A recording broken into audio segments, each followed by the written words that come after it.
What's up, stranger? Stress. Been looking for work. What you looking for? 2 ounces of hard white. Bitch. People are always asking me, Kiki, the books that you write, is that about you? Is that about your life? I used to rob drug dealers. I used to traffic drugs. I was a savage. I used to get it, and I didn't care who I got it from. I've been looking for you for 2 weeks. Where is my money? And now I can sit here and show you guys a glimpse of my life before I turned it around. I'm gonna ask you one more time, Kiki. Think harder, right? Where's my goddamn money at?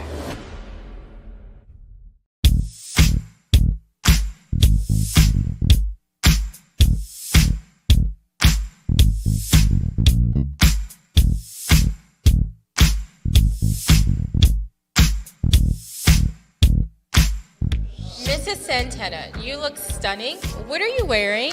And tell us about this new venture in the fashion industry. I'm wearing a piece from my own line. It's called Kais, designed by my brilliant partner and friend, Karen Blackwell. Wow. Look at Adriana Santana. She's hot. I don't see Louis anywhere, though. I noticed Sheldon Chisholm and his family are here. Not to mention the other half-dozen criminals in here. Oh, no, you don't. We're here to have fun. But why are you here alone? Where's your recently acquitted husband, Louis? Louis is back home resting. He has his share of bright lights and cameras. We just want to leave that whole thing behind us. No work today. We've been here for 5 minutes and you're already profiling people? Come on now. And what else are you looking to see tonight? All of my friends and to show off her brilliant work. Everything that you're about to see. We can't wait for it. The only reason I invited you is because you're my best friend and we never get to spend time together.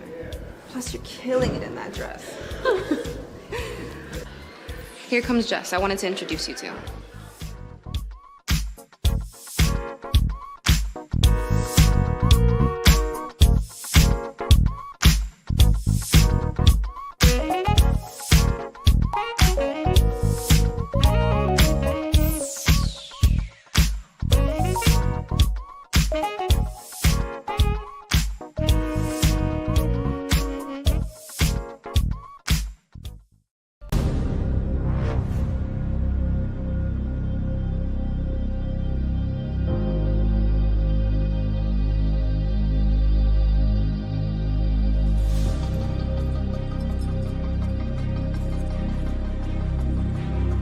When you done? Roger that.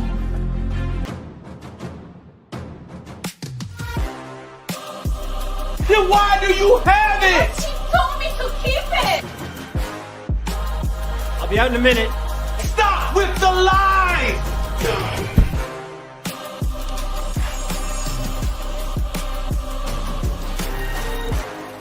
He's a very flashy Haitian with a penchant for violence. There's no one to play with, Haitian. Where's my goddamn money at? Sakura is dead. Play with me again. I'm tired of hearing you talk all the time. Save it. Save it. She's my friend. She's my friend.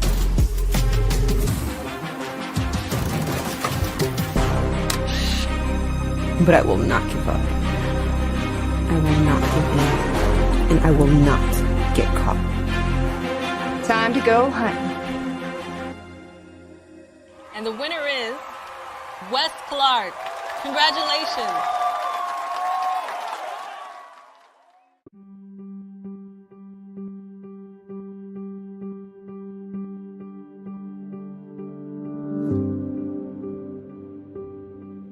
Yes, she's my mother.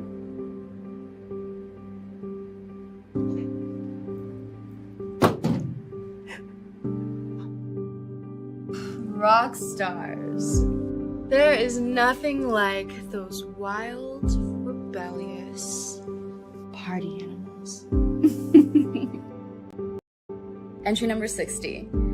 When I decided to pursue acting, I never thought it was this difficult after weeks of being homeless, jobless, sleeping on my friends' couches. I'm finally here! Just take care. What are you of doing? yourself. Shh. What's going on? Tribe, they're Terry. coming.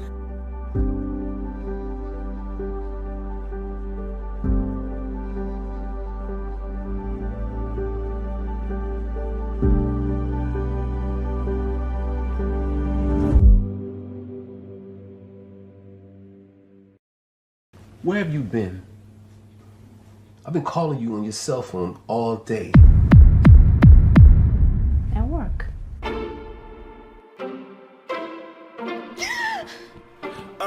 Faith wake up dope sick, fiending for a snip. Left the house, ain't tell her husband she was gone, she just dipped. Why is it that you are taking large sums of money out of our account every single day?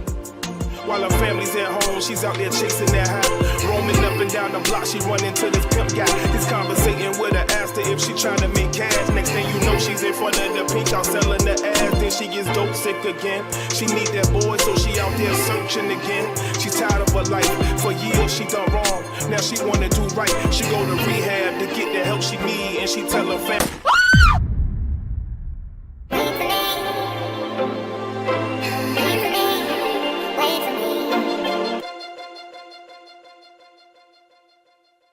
I'm Yoshi Lomax, superstar attorney at law and fugitive.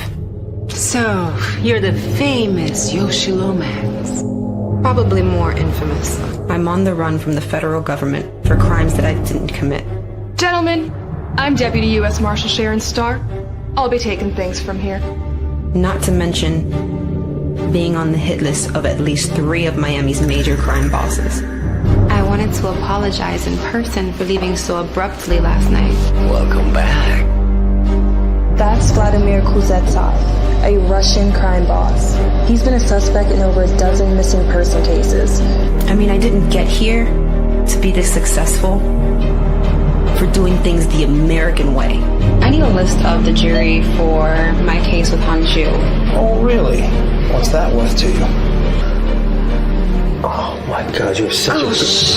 Mr. Santana is to be released upon processing. So what do you know about Sheldon Chisholm? What do you want to know about him? I really need to know if you're going to take my case. I don't have time to play, Miss Lomax. Money is not a problem. You know anything about his case? It's being handled by agents in my field office. I've learned that in this game of life, in order to win, Ready to dance? you gotta play dirty. You might look at me and see a beautiful, confident, successful woman. Congratulations, counselor. Yet another win. But underneath, I'm flawed. I'm broken. And I'm scared. So I have no choice but to run until I can find a way to clear my name. Miss Lomax is now considered a fugitive of the United States. Catching fugitives is my business, which makes her my suspect. You and your associates are relieved. Look. She killed one of our own. But I will not give up. All right, people, listen up. Get a picture of Miss Lomax out there so the public knows what she looks like. I will not give in. Okay. People, we got a game plan. Let's break and execute. I will not get caught. Time to go hunt.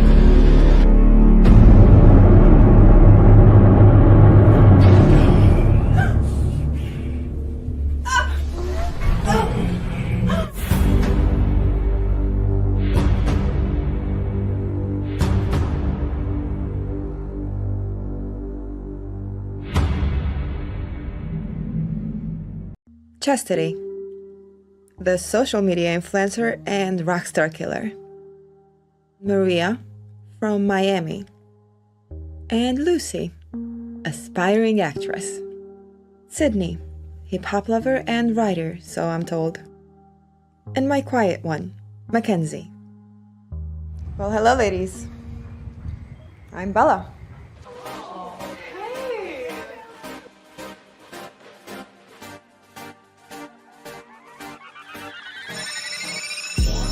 I have a question for everyone. Why do you think rich men cheat? Control. I'm going home. Don't go. Attention. You bring the total package to the table. You just need the right friends. Are you my friend? No, but you can be mine. And power. I stuck my neck out for you. Thank you! And I pulled the strings to get you onto this show. Take all three away, and he becomes desperate. So what's with the apples? Well, it represents knowledge, wisdom, beauty, and power.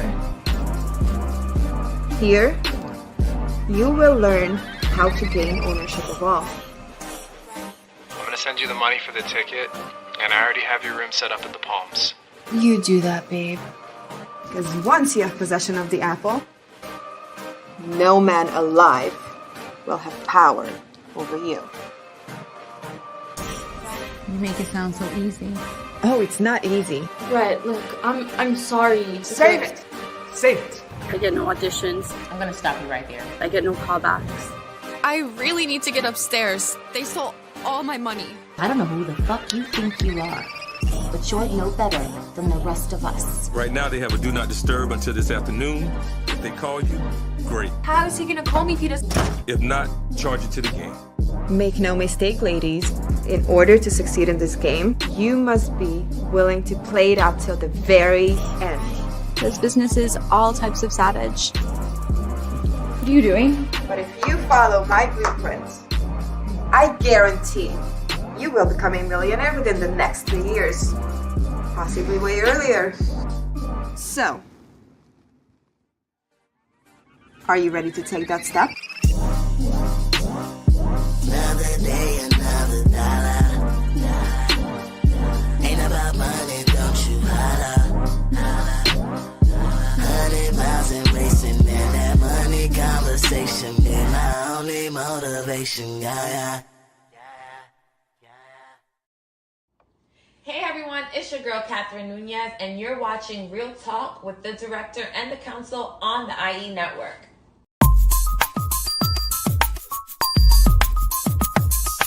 Real Talk. Hey, I'm Gina Lou, and you're listening to Real Talk with the Director on Dollhouse Radio.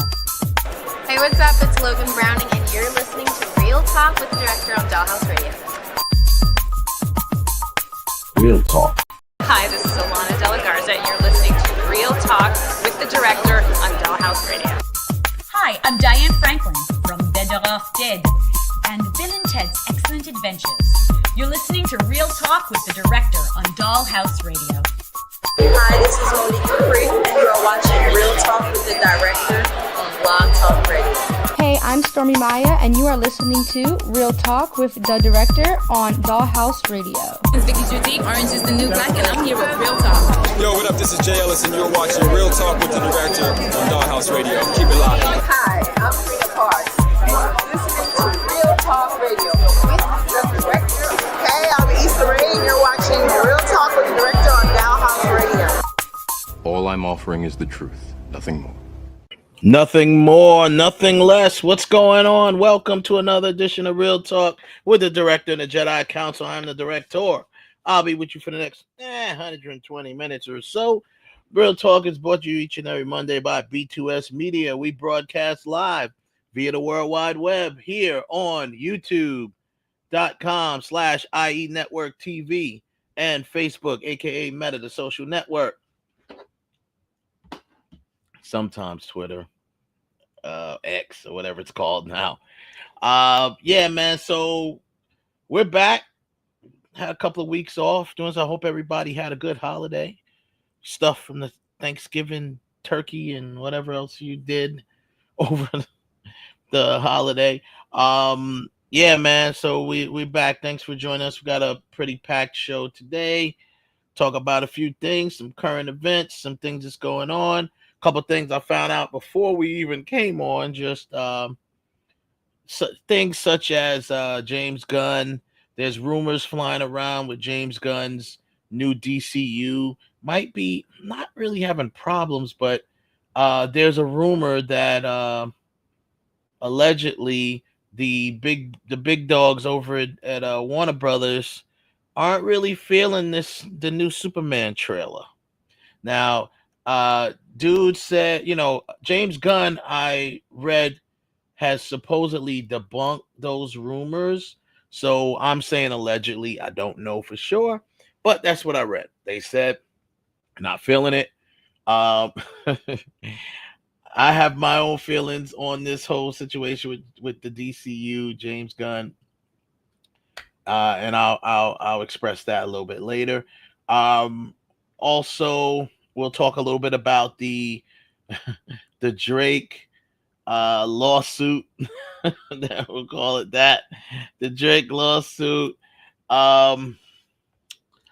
Yeah, we'll get into that.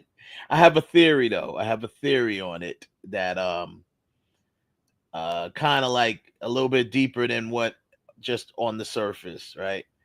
And then there's a lot of stuff, man. We're gonna get into. Of course, one of the topics I definitely want to talk about is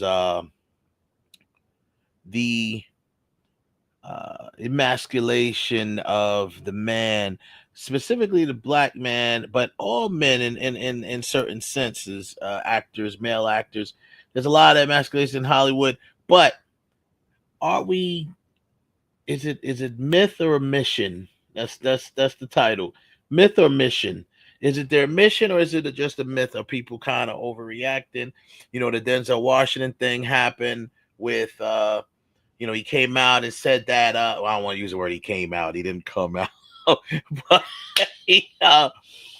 he did in an interview that he allegedly, well, not allegedly, he said it. He said that his character called for him to kiss a man. He kissed a man, but most people ran with the narrative that he just kissed a man. But when you read or listen to the full interview, it was kind of like a kiss of death. Like he kissed him and then he killed him. So, which is something that does go on. It goes on in cultures. There's something that was big, in the mafia culture. The kiss of death. Michael Corleone did it to Fredo. Kissed him right on the mouth. Said, "You broke my heart." Right. and then later had him killed. So, we'll talk about that. Did we go overboard with that? Is that something worth looking at? And then it spawned this whole thing about the so-called mission of emasculating men. It's been happening. It's not just in movies. It's in all parts of entertainment, especially the music business. And there's some stuff that we'll go over with that. We also have a guest on a panelist today who's gonna be sitting in with the council. It's funny, this gentleman. I can't wait to actually, bring him on, and I'm bring him on in a couple of seconds. We just met actually through a shout out to my boy King Deuce, of course, who put me on. Anybody who Deuce puts me on to is always gonna be a good dude. So it was all good, man. I enjoyed the brief time we talked, and I like to bring him on. He is a filmmaker, he's an actor, he's an artist, he's a producer. So, this is his wheelhouse. So he wants to come in and sit in with the council. You know what I mean? Do what we do. The Jedi Master, we don't want to treat you like Anakin. You cannot be called master yet. We got to sit on the council. Don't go Anakin on us, though. Don't go full Anakin on us. We don't want that. So we'll definitely bring our boy 42 in a second. Let me just run through the weekend recap brought to you by BoxOfficeMojo.com. The top 5 of the weekend for November 29th through December 1st. Number 5 was the best Christmas pageant ever. Made $3.2 million over the weekend, bringing the worldwide total to $32 million. It opened November 8th. So then number 4, we have Red One, made $12.7 million over this weekend. It opened November 15th. It brings the worldwide total to $148.99 and some change. So damn near 149 million worldwide, 75 million domestic. Gladiator II, which actually, from what I read, didn't get great reviews. Made 31 million over this weekend, opened November 22nd, and is now at a worldwide total of 320 million. So it made a lot of money overseas, of course, 208 million overseas or international, we'll just say. Wicked, 81.2 million over the weekend, opened November 22nd. Now at the worldwide total of 360 point something million dollars. And then coming at number one, who made $139.8 million over this weekend. It opened November 25th, Moana 2, which is now officially at $389 million. All right, and that is your weekend recap. Brought to you by BoxOfficeMojo.com.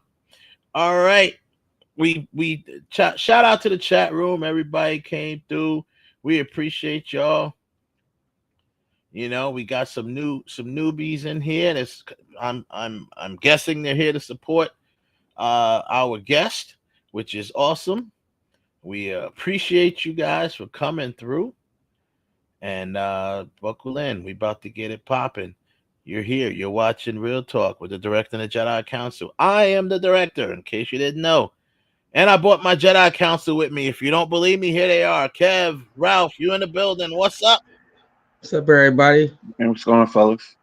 Happy holidays, gentlemen. Thank you for showing up. I appreciate you. Thank God nobody's playing. Yes, yeah, I have not heard Mariah Carey's All I Want for Christmas. I'm it's coming, bro. I'm trying my voice to avoid it. It's coming. It's coming. Well, we want to also welcome to the panel tonight. He's going to sit in with us and just chop it up. He is a filmmaker himself. He's a producer. He's an artist. He's an actor. I just met the gentleman today through, like I said on the top of it, to one mutual friend, good friend of mine. And I just would like to welcome to the panel our boy 42. What's going on, James? I'm not a Jedi brother? yet. I'm just a Wookiee, bro. I'm just a Wookiee right now. Nothing serious. You're a Wookiee? What's going on, James? When you were worried about the whole Anakin thing, I said, good thing I didn't wear my Death Star blueprint hat. You would have just totally gone off on me. Oh, forget about it. I was like, hey, man, you know, that's what's up, man. Yo, thanks for joining us and sitting in. Thank you for having me. You know what I'm saying? It's all good. Chat room, what's up, everybody? I see you got some supporters in there. That's what's up, man. They're the best people. Can I just give them a quick shout out? Do you mind, brother? Of course, do it. Okay, I want to shout out to all those palettes, the beautiful 42 angels. I see you guys out there. We're making things happen the best we can. This isn't about me. It's about all of us. Just remember that. Thank you. That's what's up. Yeah, 42, man. Meet my co-hosts, my Jedi Councils, part of my other Jedi Masters, part of the council, Ralph and Kev. Hello, how are you doing? Good to meet you. Good to see you, Jedis. So listen, Wookiee talk. Wookiee talk. Oh, I can't do this voice right now.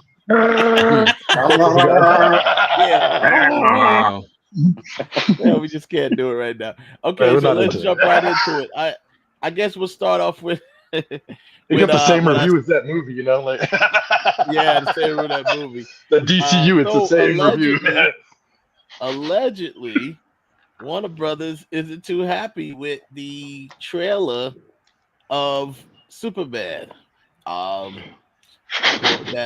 James Gunn's DCU is supposedly the lead off film for the DCU. Now he has debunked these alleged rumors, but comic books, comicbooks.com or whatever it was, they reported, a couple other sites reported it, that they were saying that it wasn't that it was bad, but it just wasn't great. And they were like, the alleged note that was given was quote unquote, make it better. That's all they really said. So, I'm not sure how true That's a this tough is. quote I to have get a fed, feeling though, that it really, is. right? It's a tough one. Yeah, If that's the make tough. it better is the best quote you got on the first thing, like that's not creative criticism. That's telling you that they're really unhappy. Yeah. So I'm not sure. Like my personal feeling, like I don't know what your opinion is about the whole change of this universe thing, but if it's not epic, I think it's going to fail. If it's not epic, to be quite fair, these are big shoes to sit. These are really big shoes to sit in. So That's true. I agree. I believe that it has. I say this. I say this Yeah. all the time when it comes to Warner Bros. Why are we not surprised? Why are we not surprised?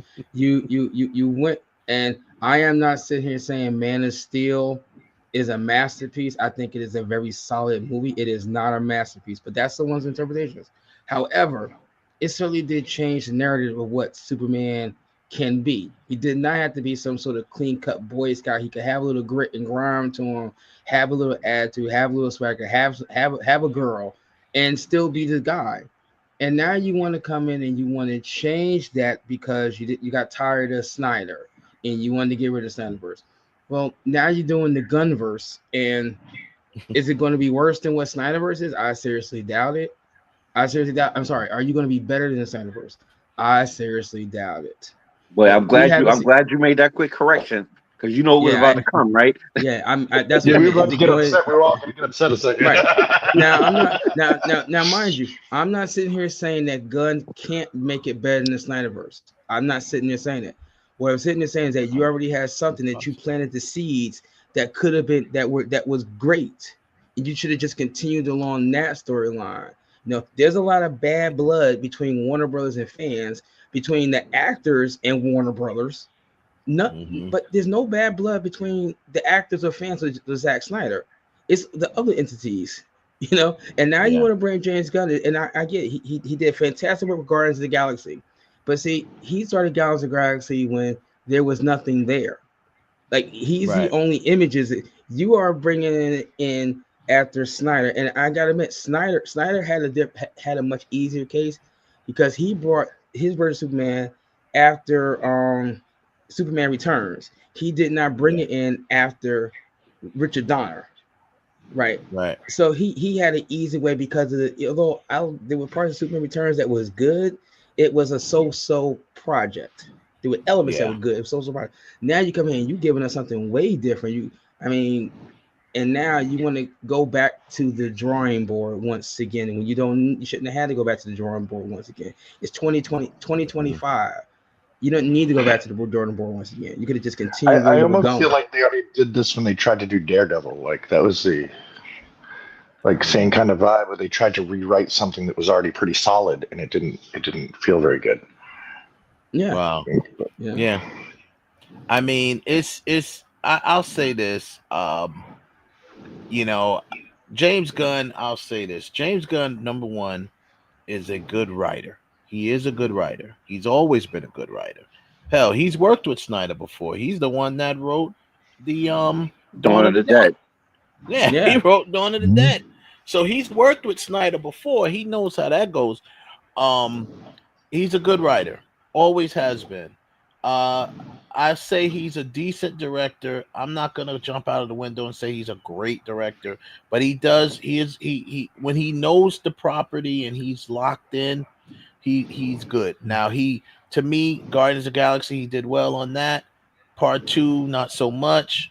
Part 3 was good. That one had the nice, heartfelt feel to it, well written and put together nicely. I Suicide Squad. I love Suicide Squad. Squad was good. I'm in the minority there. I thought it was good, but I don't know. I didn't go as crazy as everybody was going crazy. Maybe it was just once again it was compared to the first version. So exactly. Yeah, you can't compare. The second version was awesome. Yeah, I like the and then 42 you can go. Kev, I want to get your opinion on it too. But he, like I said, I liked it. I'm not saying it wasn't good. I'm not saying I don't think it was great, but I liked it. And you know, like I said, what was the comparison? The first one. So, you know, a lot of people were not satisfied with the first one. So with that happening, they was just happy. So James Gunn is a master at taking properties that are not very popular or off-brand, if you will, or like that. Because look what he's doing. He's doing Creature Commandos, like, which is really nothing but like an off-brand Suicide Squad. They're the same.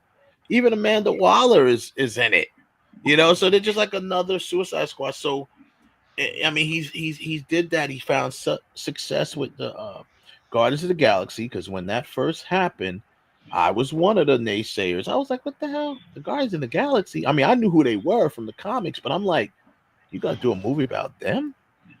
But he came in, he did his thing, and he killed it. So, I will definitely, you know, he's a good writer, and I think he'll write a good Superman piece. I think we lost 42 for a second. He'll be back shortly. Here he is in the green room. I'm bringing him back in.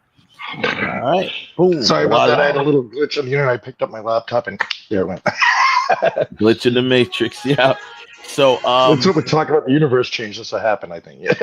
Yeah, it's not. Yeah, exactly. Talking about the DCU. Man, that turns anybody off, even computers. No, but yeah, so I think that he will pin a good piece, but I don't think I agree with 42 in this. I think it has to be epic. If it's not considered epic, and I mean really epic, and I'm just thinking, I don't know, man. He's already taken a lot of the pressure off of it by putting these secondary Justice League characters in there, in my opinion. Putting secondary Justice League characters in, not second league, but you know, he's using come on, you could say the B squad, you could say the D squad, you could say the G squad, you could say the Z squad. Let's be real. No, really, in all honesty, listen, y'all know how I feel about you know how I feel about James Gunn, and you know how I feel about this Superman. For those of you who don't know, I'm not looking forward to it. I'm not even going to see it. They're not getting my money. I just watched the trailer while you guys were talking, because I had said I wasn't going to watch the trailer, but I have to watch it, unfortunately, because of what we do. I honestly feel like where is this dog coming from? Because I see all these images with the dog, like the super dog is going to be in there with the bandana wrapped around his neck. Crypto. Oh, Jesus Christ. My God. Listen, people, if you go, you listen, y'all already made one mistake this year by voting for Trump. Do not go and see this damn movie. I'm sorry. No, we are past the stages. We are past the stages of baseball and apple pie. You know, how can you? Zack Snyder gave you the realism of what would happen if a being from another planet came to this, and I'm two words I'm not using anymore is African American and alien, because because the person comes. I don't know. I just don't like the connotation of alien. If a being from another planet came to Earth, what do you think would happen? I mean, first of all, the U.S. military, how they are, that's just a whole nother side of the story that would just cause problems. But then you have this thing, like, I don't know, like this puff of smoke, like, and I'm for those of you who can't see, I got my fist handing on my waistline while my cape blows in the wind. Truth, justice, and American way. Oh wait, I'm sorry, he changed that, didn't he?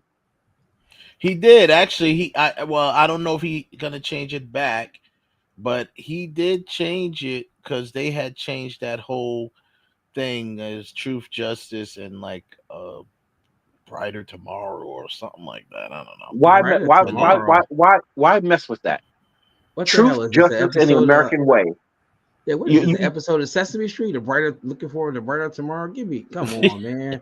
Come on, man. And tomorrow we'll see a better you, a better Exactly. me. Just get Terrence Campbell to come and sing that. What the hell?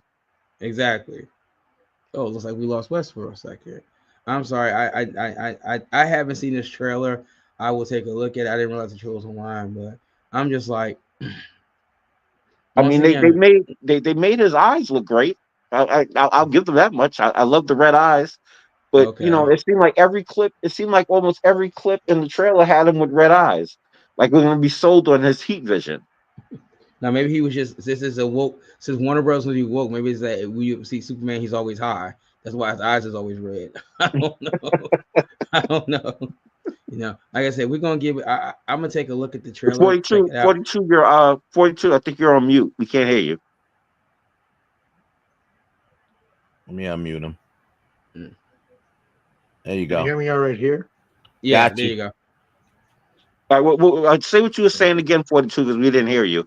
You were on mute. Yeah, I'm sorry about that. I'm having some technical difficulties. I apologize. Yeah, it's actually God. It's not you. I think it's probably better now because I think I was having a problem with the Bose set. So, okay, go ahead. So about the epicness of the picture, we talked about the turnover here right now. How like I don't understand the trailer. I was just watching it at the same time when I watched the audio, and I think that's where I messed up the audio when I was trying to watch the trailer over again, because I'm feeling the same way. Like I feel like again it matches the theme of the emasculating men in Hollywood. Again, even in the Superman thing, this doesn't seem like Superman to me. This seems like you've downplayed him to a level that he's this dog walking like absolute like pacifist. He's not even at his point where he's Superman like feeling to me. And even in the trailer, it feels like underwhelming at best. And that's because how can you follow up behind what Zack Snyder did? How can you follow up behind this? Henry Cavill, first of all, I don't care what nobody says. And don't get me wrong, I love Dawn of Superman. That's a staple in my childhood. Loved it. But Christopher, compared to this one, no. And it seems like James Gunn is trying to go back to Reeves. He's trying to recapture that. Reeves was what he was for the time that he was in. Henry Cavill is the Superman of today. And I'm not just saying that because I love him as an actor, and because of you know his actor prowess, but it's just because he was able to portray in real time what would it be like if my parents kept me a secret from the world, and now I have to go out here and his introduction. I even love the way Zack Snyder did his introduction, announcing him to the world. What better way than to show Superman and showing his character and just this part of being the Boy Scout, always helping someone. The guy was walking around the planet homeless. Yeah. And is helping humanity. And what is this guy going to do now? He comes with a dog? Well, we don't care about the dog. Yeah. Well, I'm let me say this as well, just to be clear. The trailer, the actual trailer has not dropped yet. The trailer that's out there that people are seeing maybe on Screen Culture or whatever, that is a concept trailer. That is not the actual trailer that James Gunn cut for this. So, Screen Culture is one, they've been putting stuff out. They are very good. They do they're really, for lack of a better explanation, they're fan trailers, really. They're fan trailers that they put together, and they're really good. A lot of them are nice concepts. Sometimes they use footage from other, the technology now. You could take a lot of stuff. You could rotoscope stuff. You could mask things out. You could do all types of stuff and kind of create your own, or even through CGI, create your own little version of stuff. So the trailer that's out that people are seeing is not the official teaser trailer. That's the one that Gunn has to kind of go back to the drawing board, according to what I read, that Warner Brothers thought it wasn't. If you're gonna put a teaser, because let's be honest, if you've been keeping up, James Gunn has been hyping this movie up for the longest. He's posting pictures and this and that and all types of stuff that he can to get people excited about it. So like I said, that's the only trailer that I've seen, and from what I've researched and saw, that it's not the actual trailer that Gunn cut that he wants to put out. Because like I said, there are several bloggers as well as several scoopers that are reporting that Warner Brothers do not like James Gunn's trailer, and they want him to recut it and quote unquote make it better. So we will see. You know, I'm let's see. Yeah, I think it's gonna come out in the next few days, maybe next week or so. I don't know if what they're waiting for. What there's nothing. What is there there's no big Warner Brothers film coming out. Like, where's the trailer gonna be? What are they trying to put it in? That's what I'm I thinking. like I'm thinking they're gonna start. They're probably gonna start running it around time Captain America comes out. That's the only thing that, realistically speaking, makes somewhat kind of sense. I thought they would have ran it when they put that Christopher Reeve documentary. Right. In the That's theater. I thought the same thing, because like the movie's slated for midsummer, right? So Yeah, 6 months is not a whole lot of time for a real trailer to be pushing this.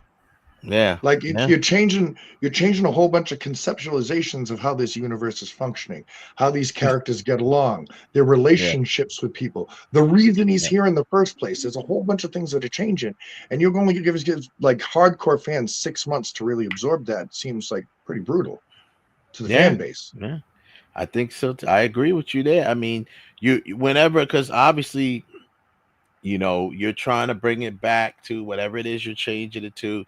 You're using, he's got Green Lantern, but he's got what is the Green Lantern he's using? The one that I hate the most too. The one with the stupid bowl cut. What is it? It's not Kyle Rayner. It's the other one. I can't think of his name right now, but to me, he's the worst Green Lantern.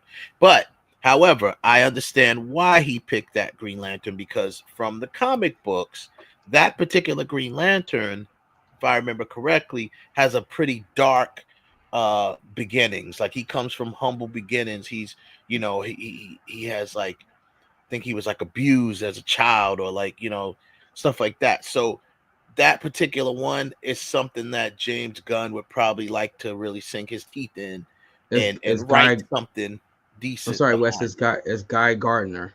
Guy Gardner. Thank you. Guy Gardner. I don't say I hate him, but that's the worst Green Lantern to me.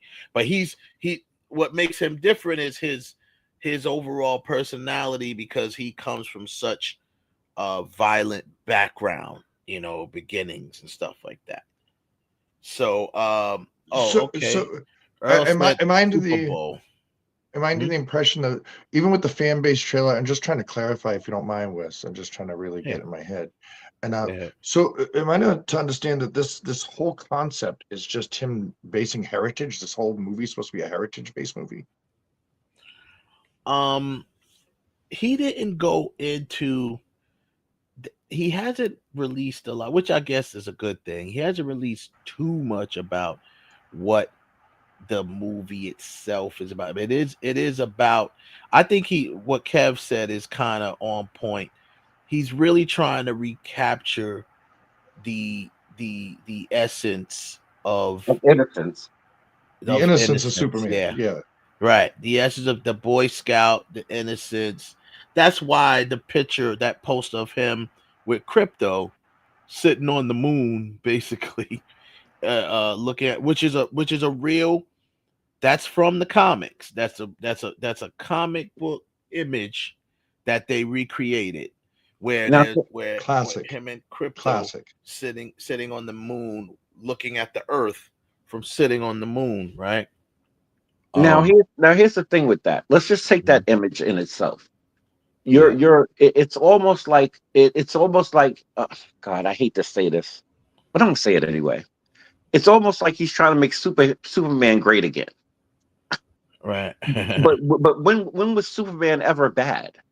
You know what I'm saying? Even with Superman well, Returns. according to a lot of the people that hate Snyder, they said they made Snyder say that he made him dark, he made him brooding, he made him all of that stuff. But wait, well, if we really go back and look at that movie, what was actually dark and brooding about that Superman? If anything, that Superman was a little bit more self-contained, for lack of a better phrase, just because of he didn't know where he came from. You know what I'm saying? He had no frame of his only frame of reference of what is good and what it is to be a human being is, or to be an earthling, to keep it simple, is Right. what he learned from his mother and his father. Outside of that, he had no real frame of reference as to who he was supposed to be. Thank God that he did land with the Kents, how he landed, because of how his father was back on Krypton. Right. So That shape him. yeah, exactly. So then when he went to his, when he went to the palace and found out, oh, this is the crash ship, this is the people where I'm from. All right. Oh, you're my dad. Oh, wow, I got the same points of view of values that you have. So automatically he jumps into fighting for humanity. I don't understand what's dark and brooding about that. Because he chose to. I mean, again, the old Superman, the model of Superman, or the tagline is truth, justice, in the American way. I mean, technically speaking, he wasn't born here; he was born on Krypton, but he was raised in middle America. You don't get no more. You don't get no more baseball and apple pie than that. So I don't understand Exactly what what that was literally part of the dialogue. I was raised in Kansas, General. You don't get no more American than that. Exactly. You know what I'm saying? Exactly. And then to top it off, and I'll close with this. You have what do they want him to do? Turn the lights on? There was no lights off. I hate that phrase, dark, and you need to turn a light on. They were talking literally tones, the suit itself, which was not perfect. bright. The suit because being it would have darker blue, darker red tones, no bright tones, no bright blue. Look at the difference between the suits, right? I like the colors in the suits, but I don't like the fact that it looks like it's made out of burlap. I mean, that it's like loose fitting and it's not like I don't like the new suit. It looks a little weird on him. It probably would have fit Cavill really because good. Because the Superman don't have no maybe muscle that's what it was made for. And you know what it is too? Cavill great. You know why? And you know why the suit looks like that? Now I haven't seen the actor, and I don't know. He's definitely picked up weight. He's worked out and stuff. He looks good, but I don't know but why. He's not Henry Cavill though. He's not. No, you know no, what I'm saying? Not Henry Cavill. No, you know what I'm saying? He's not even he's not even Logan. I can't remember. I don't know why his name is slipping my mind right now. Hugh Jackman. Yeah, Hugh Jackman. Even Ryan Reynolds got more muscles than what this guy got. I don't know about now though. He's definitely picked up a lot of weight. This is controversial now. Bro. Yeah, I've seen it. I don't even know. Who just went Anakin? Who did it? Yeah. I think we'll see. That's all I can say. But with the dark tones, and of course the actual tone of most of Snyder's films is always more muted tones, never really bright colors. That's just a Snyder thing. That's kind of like his signature in a way. But I think he would. But I think that don't have that type of muted tones to it.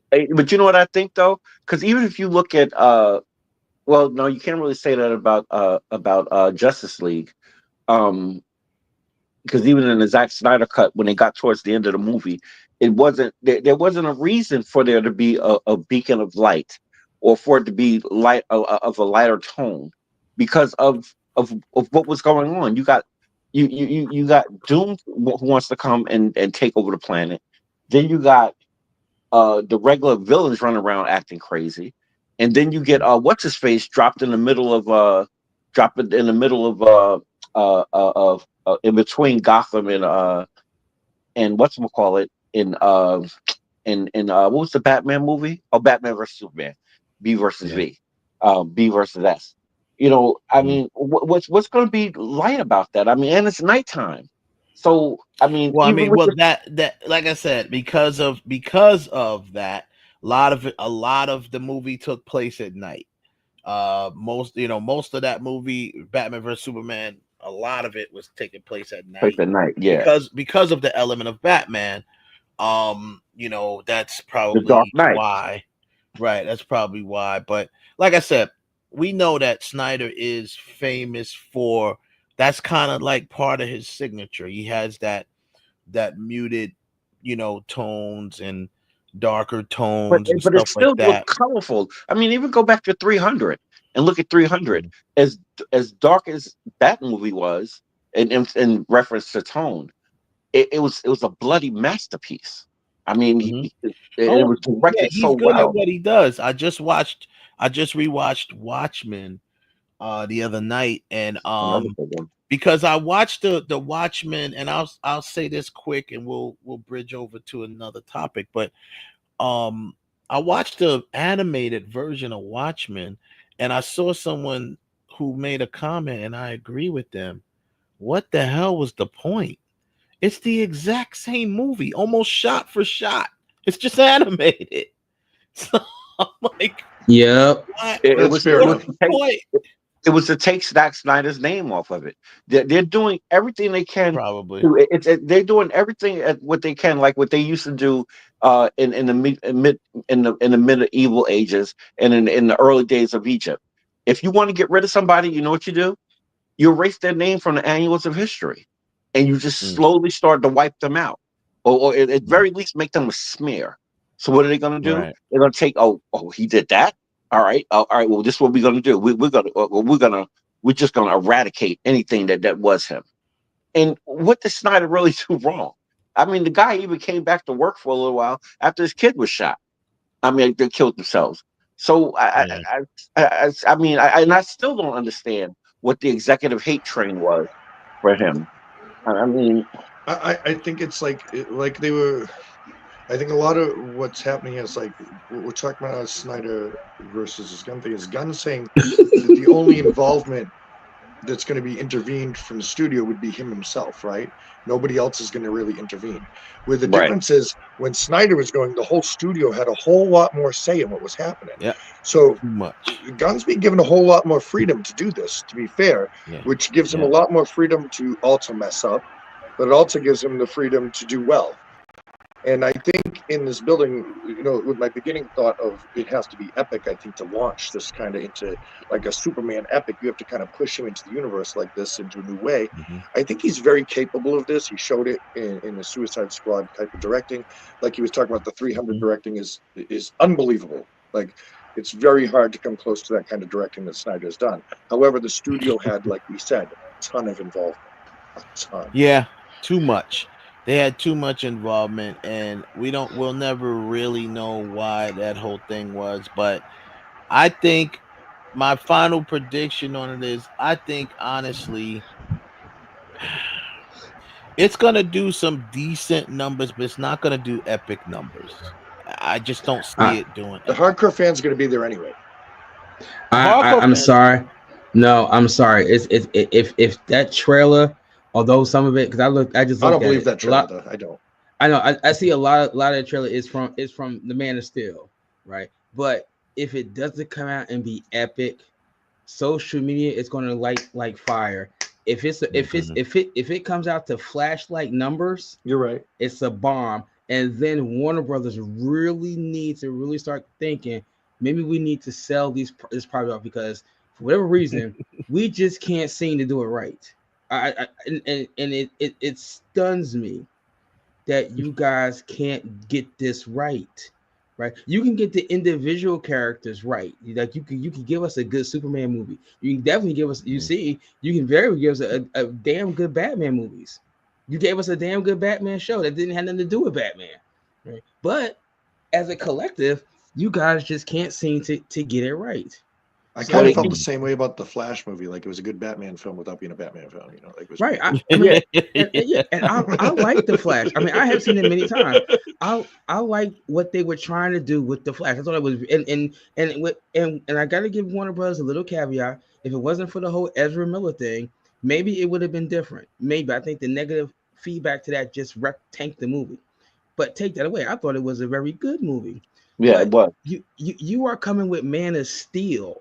You know, you can't go back to the drawing boards and give me like you give me the Superman that's walking around with a beard, you know, and he's he killed Zod. Now you give me back the Boy Scout one it's him. Like you can give me a movie about him and his dog.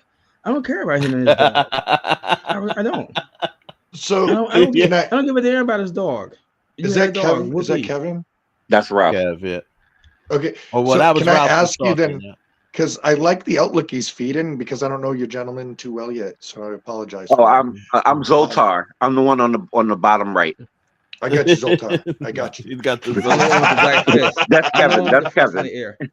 So my question for you then, since we're being very objective and we're really tearing this apart, is let's just, if we could, forget what we've seen in fanfic, because we've seen a lot of fanfic about this right now, right?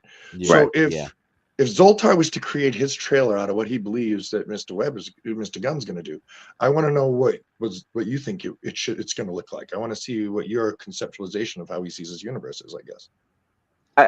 I don't know. I just to keep it honest with you, I don't really know how to view it, because my number one reason is because I'm biased.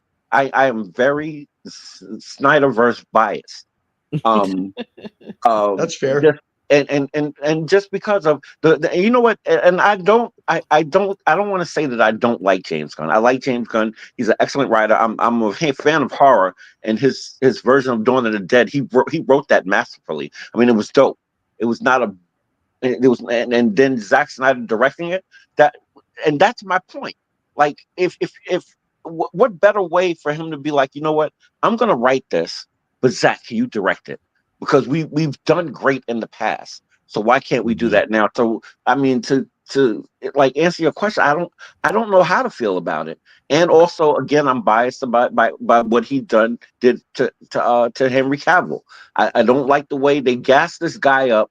Him and The Rock, actually, gassed them up to thinking, and gassed us up as a public to thinking, okay, Black Adam, Black Adam was dope, and now we're going to see Superman versus Black Adam. There was some nights that I couldn't even sleep thinking about this, and I'm being literal about this because I suffer from insomnia, so I would be up just thinking about stuff like this. And now it's like it's almost like somebody coming across on a dry erase board. Or not a dry erase board, but a regular chalkboard that a teacher's been writing on all semester long, and you can still see remnants of. He's like, okay, it's going to be a new class coming in, but you can still see remnants of what was written before. But it's all a mush-mosh, so you don't know what to think. You got Donner here, you got Zack Snyder here, and now you have James Gunn. I'm just like, and he came in and changed everything just to be like, I don't know. I can't really honestly answer that because there's no. I'm biased. I'm sorry. That's fair. But that gives me a better outlook of like, because I understand like what you were saying to me, but I just wanted to see like if you would have conceptualized like knowing what James has already done, right? Right. You got a good idea that he's going to be a little dark, a little more into the psyche of the character than the outward appearance. He's going to get into this character a little deeper, and I think like Snyder is more like the Smallville stuff, the background story, the building up, and having this character have this whole big persona that follows along with the continuity. He world builds. He's a world builder. He's a world builder, right? Yes. He built he went back and said, I'm gonna do what actually was never really done in any Superman movie. He really built the world of Superman, and he was, he had a plan that he did map out with Jim Lee on how to kind of like set this universe in motion, when of course he was fighting his own executives, to really put it out the way he wanted to. But yes, he world built with Superman. No one's ever seen. We thought Krypton looked like heaven or something, back in the Donner version. It's like it's white, it's snowy, it's where they're in heaven. Like, where are they? And Wes, to that point, you know what? 42. To that point of what Wes just said, that's one of my major concerns, because we come from where we're coming from with Snyder, and now you want to turn the light on. You want to give him a dog. You want to. Well, yeah. I don't care about. Well, because to Snyder, right? To Snyder, these characters. I don't care about the dog. To Snyder, well, the dog is kind of important to the image that he's portraying in that thing at the moment, right? The peanut butter he's putting on the bread is different, like literally. Yes. Because what's happening is, when Snyder created his characters, he was like, "We are gods among men," right? And then here comes Gunn, like, "We are men among gods." That's the difference, really. That's the difference. I've been sitting here, and the question you asked, I'm gonna tell you what he got to do. He's gonna have to really fool people to wanting to see this movie. He's gonna have to cut this thing like his new last name is Nolan. I'm gonna tell you why.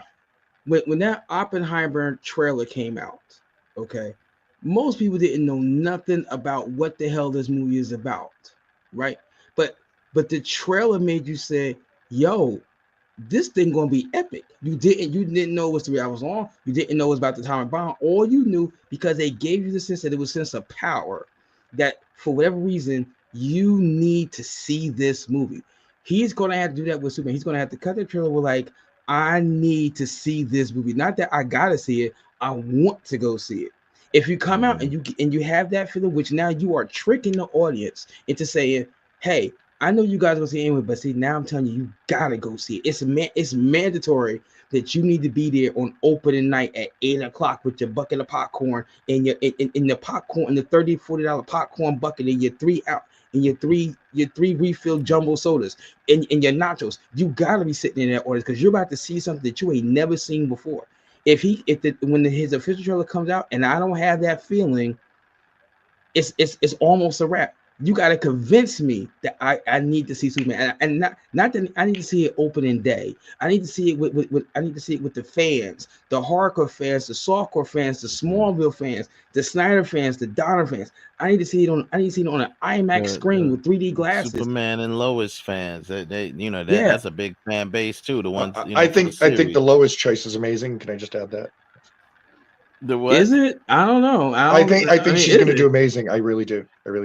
Okay. Yeah. Okay. Just because I believe a lot of people think she isn't, and because she's underdogging like this, and in his kind of universe, it is all about that psyche and the people. And I think she's gonna humble the Superman character. I think that's part of the epicness that we need, is somebody like her to bring this character to Earth, which is what he wants. Let me ask you this, because I don't want to stay on Superman too much longer, but I do want to ask you this, 42. What do you think? Or how do you think, from put on your filmmaker hat, put on your acting hat, how do you think she should tackle Lois Lane? Can we see a Lois Lane that we haven't seen yet? Do you have an idea of how you would? My feel is, from my experience at this moment with the current directors that we're talking about and filmmakers, my experience tells me that Lois is going to have a very dark streak in her that she hasn't had before. There's going to be a piece of Lois that we haven't seen previously, because James is really good at painting this picture of that Lois isn't perfect. Lois isn't ditzy. Lois knows what the hell's going on. So, and especially after creating Harley Quinn into this new kind of character that changed from this simple I'm a little crazy to somebody who's an absolute criminal mastermind. Mm-hmm. Right. So I think Lois is going to have a piece of those dark taints in it that he naturally writes into those characters. And I think that's going to help Superman a long way, because not just the humbling aspect, but that could be a weakness. This could be his kryptonite coming. Lois could very well be, opposition style in the end of it, due to the type of characters that James is building. So my hopes and my thoughts are this image of him in Crypto on the planet Earth as a nostalgia, looking on the moon, looking back at Earth, as a nostalgia to looking at how small to him our civilization really is, and how he can view it from afar, and how he wants to change it for the better. Okay. So I'm hoping That sounds Lois good. is his dark secret. That's what I'm really hoping. That would be interesting. I could see Gunn placing the quote unquote, let's say, darkness on the other characters, because he's not doing it with Superman. No, he's not. Superman's very righteous in this. Yeah, he's gonna be very righteous. He's gonna be right. I can see him. That's why he picked Guy Gardner. Guy Gardner has a dark past. You know what I'm saying? So, like I said, Gunn knows how to write, and he gonna write these characters well, as far as like their internally and stuff like that. The key is, to be honest, I really think his biggest challenge is just really making it an interesting story plot from a Superman standpoint, because I think if I'm not mistaken, I think they said that who's the villain gonna be? Is it Brainiac or Lex Luthor?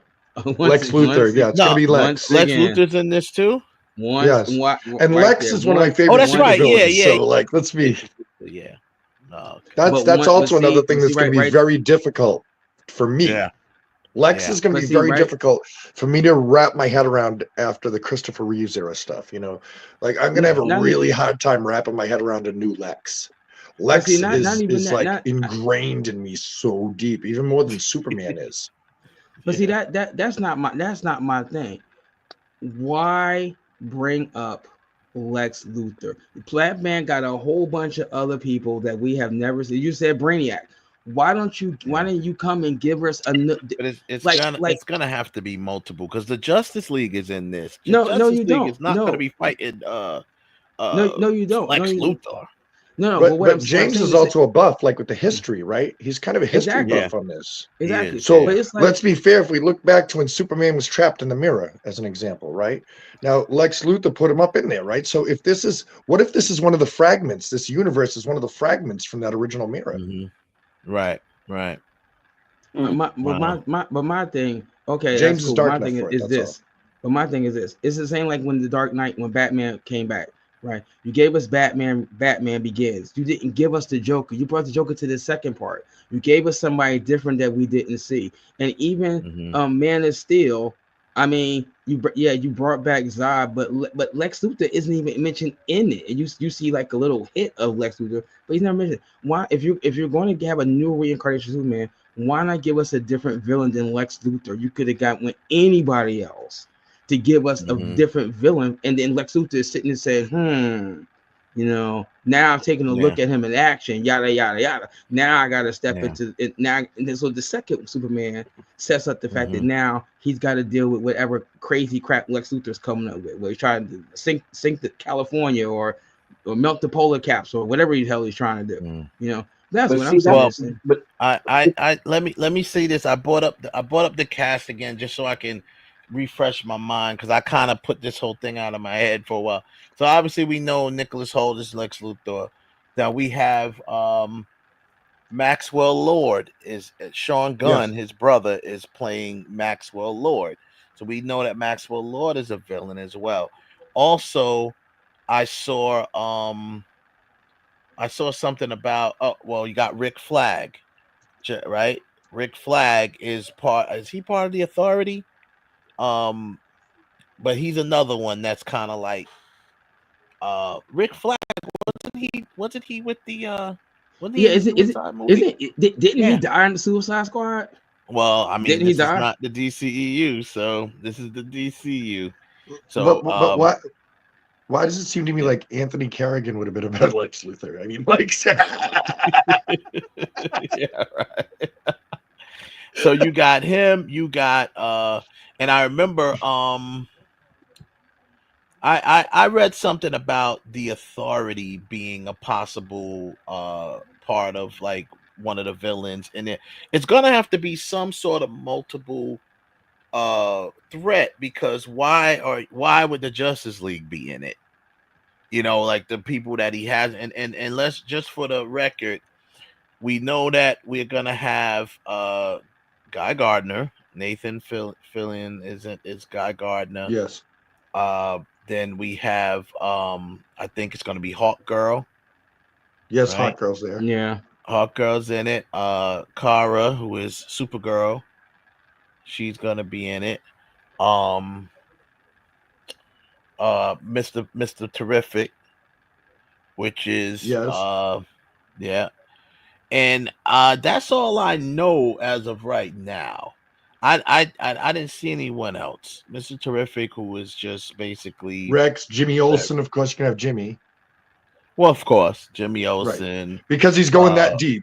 Anyway. Yeah, he's going that. He's going to bring it back. Jimmy Olsen. Remember, that's a character that Snyder had no interest in. Correct. He killed him. And he's not a god. That's why he's not a god. So yeah. Chuck him. He's not a god. Get him out of here. No, I was like, get out of here. He's not a god. Axe that guy, would you? But so yeah, he's got Jimmy Olsen coming back. Of course, we got Lois Lane. That's a big one to me. Jimmy Olsen's a big one for me. That's a good one. Yeah, because that's a lot of background story. It's telling me he's going deep. Yeah. It's okay. Well, if that's the case, and I'm looking at the list. Where is Lana Lang at? I don't see anybody playing Lana Lang. No Lana Lang. No Lana Lang. No. See, right. Nah, but maybe he's saving that for a follow up. I mean, this he is might save it for a follow up, kind of like. And like I said, that you could, if you've already thought about this, you could have put Lex Luthor in the follow up. Didn't need to bring him into the first movie. Well, he's gonna bring him in. To be honest with you, just like he said, just like 42 said, he's such a historian when it comes to this stuff. There's no way he wasn't gonna put Lex in this somewhere.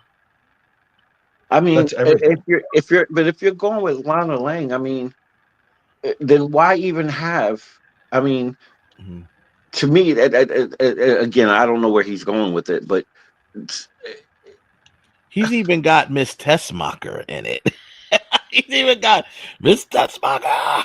Now you see, that's what I'm saying. It's way too character heavy. The more we talk about this, the more I'm turned off from it. Because it's just like it's like Cat you're trying it's like you're trying to bring something new. You're trying to bring something new to something that's been done. I mean, we know the origins of Superman, and please, I hope that he's not going back to Krypton with this again. Because he said it won't be an origin story. He did say that. So that does not mean that part of the movie you're not going to have him on Krypton and seeing his father and all this other. Because listen, if he's sitting there on the moon looking at Earth, you don't think he's sitting there on the moon looking out into deep space saying, "I wonder what Krypton looks like. I wonder where did I come from." You don't think Superman gonna be his feelings that he's the only Kryptonian on Earth? And he's like, well, he's not the only Kryptonian. And actually, I got a better question. Why the hell is Superman sitting on the moon with his dog? Because the dog is from Earth. The dog can't survive on the damn moon. No, the dog is the dog has powers. Give me God. So his parents. So didn't anybody watch Blue Falcon and Dog Wonder space. growing up? I mean, yeah. So his parents shot him into space with a dog. They shot him into space with a dog. Maybe that's what he's going with. I don't know. They can shoot him in space with a dog. Not with another human being. I don't know if that was it. Maybe Kara bought the dog. I don't remember how the dog got there, to be honest. Look, a puppy. But to wrap it up, to kind of put a bow on this, I mean, again, he's trying to capture something. And guys, we talking 42. You're new to this, so you never heard me say this before. But we are well way past the innocence of America. When your calendar turned to 1990. After 1989, that's when the age of American innocence was starting to be wiped clean. And now now everything is the reality. I mean, you got NWA talking about how police brutality. You got the with Bush and the Gulf War, and everything's becoming a reality now. It's not no more of the case of, and basically you're coming to the end of the Cold War as well on top of that. So there's nothing that James Gunn could do except for, to me, the smarter move would have been, you know what? Let's try to. How can we piggyback off of what Snyder did? Make our own thing, but keep the mythos and the history tied to that. Because now you're asking everybody in essence to, okay, we're going to start over again. Sorry. Again. Because they were starting to do that with Snyder. Remember when he appeared in Black Adam, the suit was a little more colorful. His hair was even different. They were trying to go into the direction of whatever they call it, turning on the light. And just here's the last thing, just for information purposes, Ralph. As explained in the first history, I looked up the history of Crypto. As explained in his first appearance, Crypto is originally the dog of toddler Kal-El while they were on Krypton. Jor-El, testing prototypes for the rocket that eventually sends Kal-El to Earth, decides to use Crypto as a test subject. So I guess that he's sounds like a load of crap. That sounds like this is part of the actual Crypto, because you got to remember now, just real quick for people who may or may not know, when you're dealing with comic books, origins are rewritten all the time. So that's just the way it is. There's so many different runs of Superman, and that's how you get. I mean, because when they first had Superman, there was no Supergirl at first. His cousin. So it's like little by little they keep discovering, hey, not more Kryptonians than I thought survived Krypton. So and that's only because they created Superman and he was OP. He was overpowered. He was OD OP. So they really had no way to to give him a challenge. So they had to start coming up with these situations, right? So yeah, that origin is from the actual origin of Krypton, the super dog, as they call it. But I'm just saying, out of all the things you're gonna put into another Superman movie, you're gonna put his dog in there. Didn't you guys just do that with the animated DC Pet Wonder Pets? Okay, fine, fine. You did not have him in Donners. That's right? apple pie, bro. He's going apple pie with it, man. Nah, bro. You're putting Crypto in it. Apple pie, man. Hell, was Crypto, because I didn't watch it. Was Crypto even in Smallville? I don't remember him in the He did. They did bring him in later. They brought him in later. I don't know if he had any powers, but he was just a dog. He was a dog. Clark's dog. Yeah, he was a dog. I don't think he had no powers. He was just a dog, and he just called him Crypto. Just a nice little Jack Russell Terrier, nothing serious. Yeah. Speaking of Henry Cavill, as we move away from Superman, we'll see what happens there. But I didn't realize I got a text about it, and then I looked it up on IMDb. So apparently Henry Cavill has been cast in an undisclosed role for the movie Voltron. I did not know that they were even doing a live action Voltron. Yeah. And Henry Cavill has been cast in that, along with Rita Ora, and Sterling K. Brown is in it. A couple other and some other cats. So Voltron is. They should have did. I was hoping when I first heard the news about this a couple of months ago. I was hoping that they would do the Space Voltron and not the Lions.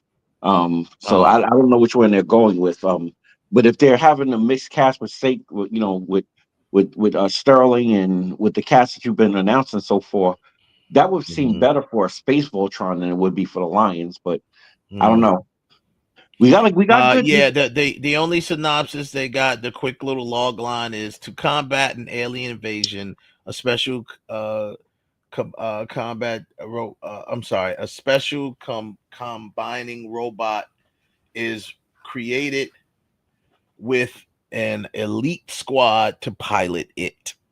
So that's all they got for the log line, which is basically Voltron's log line. That could be either one, alien invasion, a team to pilot the robot that combines and comes together. So, and I for one, I was never a big fan of the space team Voltron. I always loved the Lions. I thought the space, for me, even the toys. I didn't even like the toys. There was too many of them. I'm like, let me just get the 5 lions and we good. Let's form Voltron, damn it. But I love the space Voltron. I mean the space one. I learned to like it a little better when I got older, but it's very. Nah. I mean, I was always about the Lions. They might do it. I don't know. Right now, there's only about a handful of people cast. 2, 4, 6, 8, 10. That's 10 people that they have on the cast right now. So they could be any. It could be either one. But I thought that was interesting. So let's move on to the current events before we go to the other one.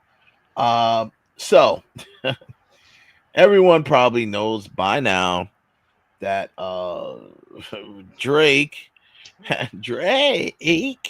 he has filed a petition. It's not an official lawsuit yet. A petition that kind of like he's really suing Universal Music Group. Universal. I know it's hard to even say. Listen, I have a lot to say about this subject. We'll get there. Okay, it's hard to say it with a straight face, but he's suing Universal Music Group and Spotify allegedly, and I'm paraphrasing all of the stuff in the thing, but everyone pretty much has heard this topic. He's suing them because he's alleging that they basically kind of was conspiring with each other to help push They Not Like Us from Kendrick Lamar a little more, giving it more airplay and this, that, and the other. And the fact that both of them are signed to Universal Music Group, he's kind of saying, somebody's like, oh, brother, I know. I know. I'm sorry. I'm sorry, Noel. I have to bring it up. It's here already. Like, oh no. Oh, brother.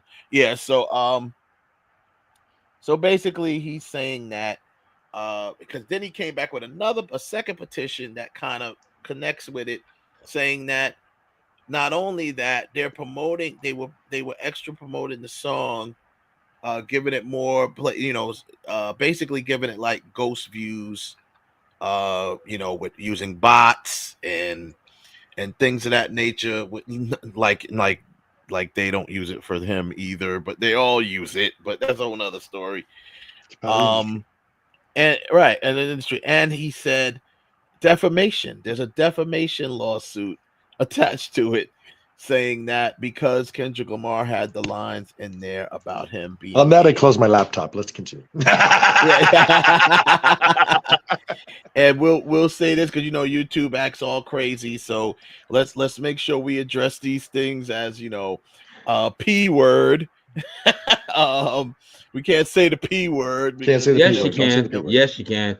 No, yes, you can. They will be trying to demonetize our channel, and we don't want that. So, that. So accusing him of being a P word, or having the like for somebody that's not in his age bracket. Right, having the like for somebody that's not in his age bracket. That's exactly. So because of that, he claims that he has proof that it's caused him financial trouble. Deals. He's lost deals, and Lord.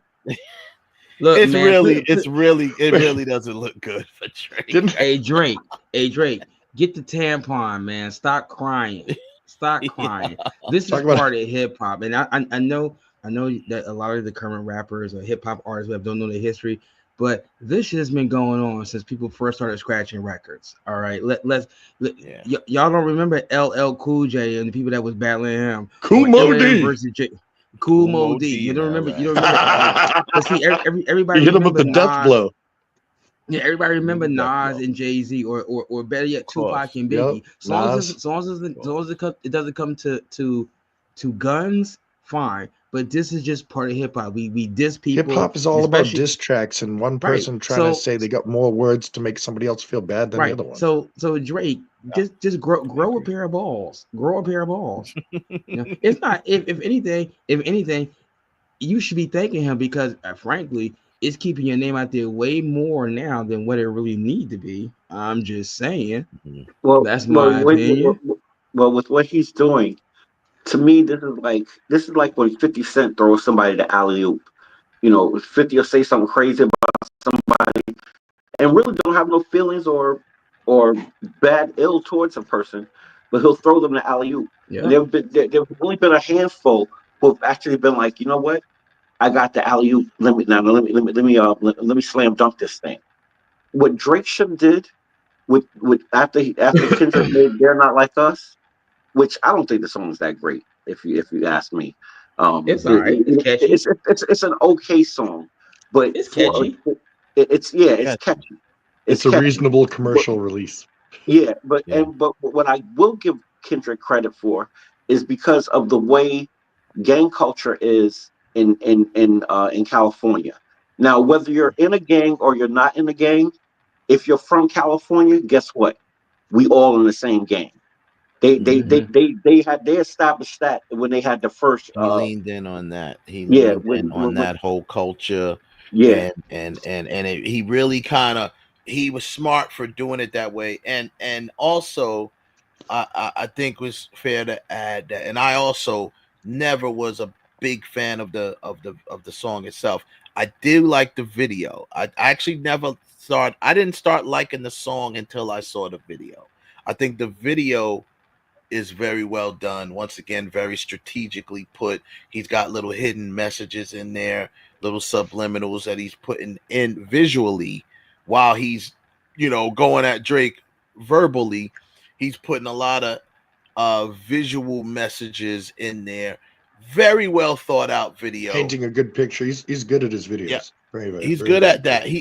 Kendrick Lamar, from an artist standpoint, as an artist, I have utmost respect for Kendrick. Like, I love what he does as an artist. Like, not just his musical representations, but the visualizations that go with his music, and his body language even speaks. Like, everything about him is artistic. Listen, he is an MC, and I have nothing against Kendrick Lamar.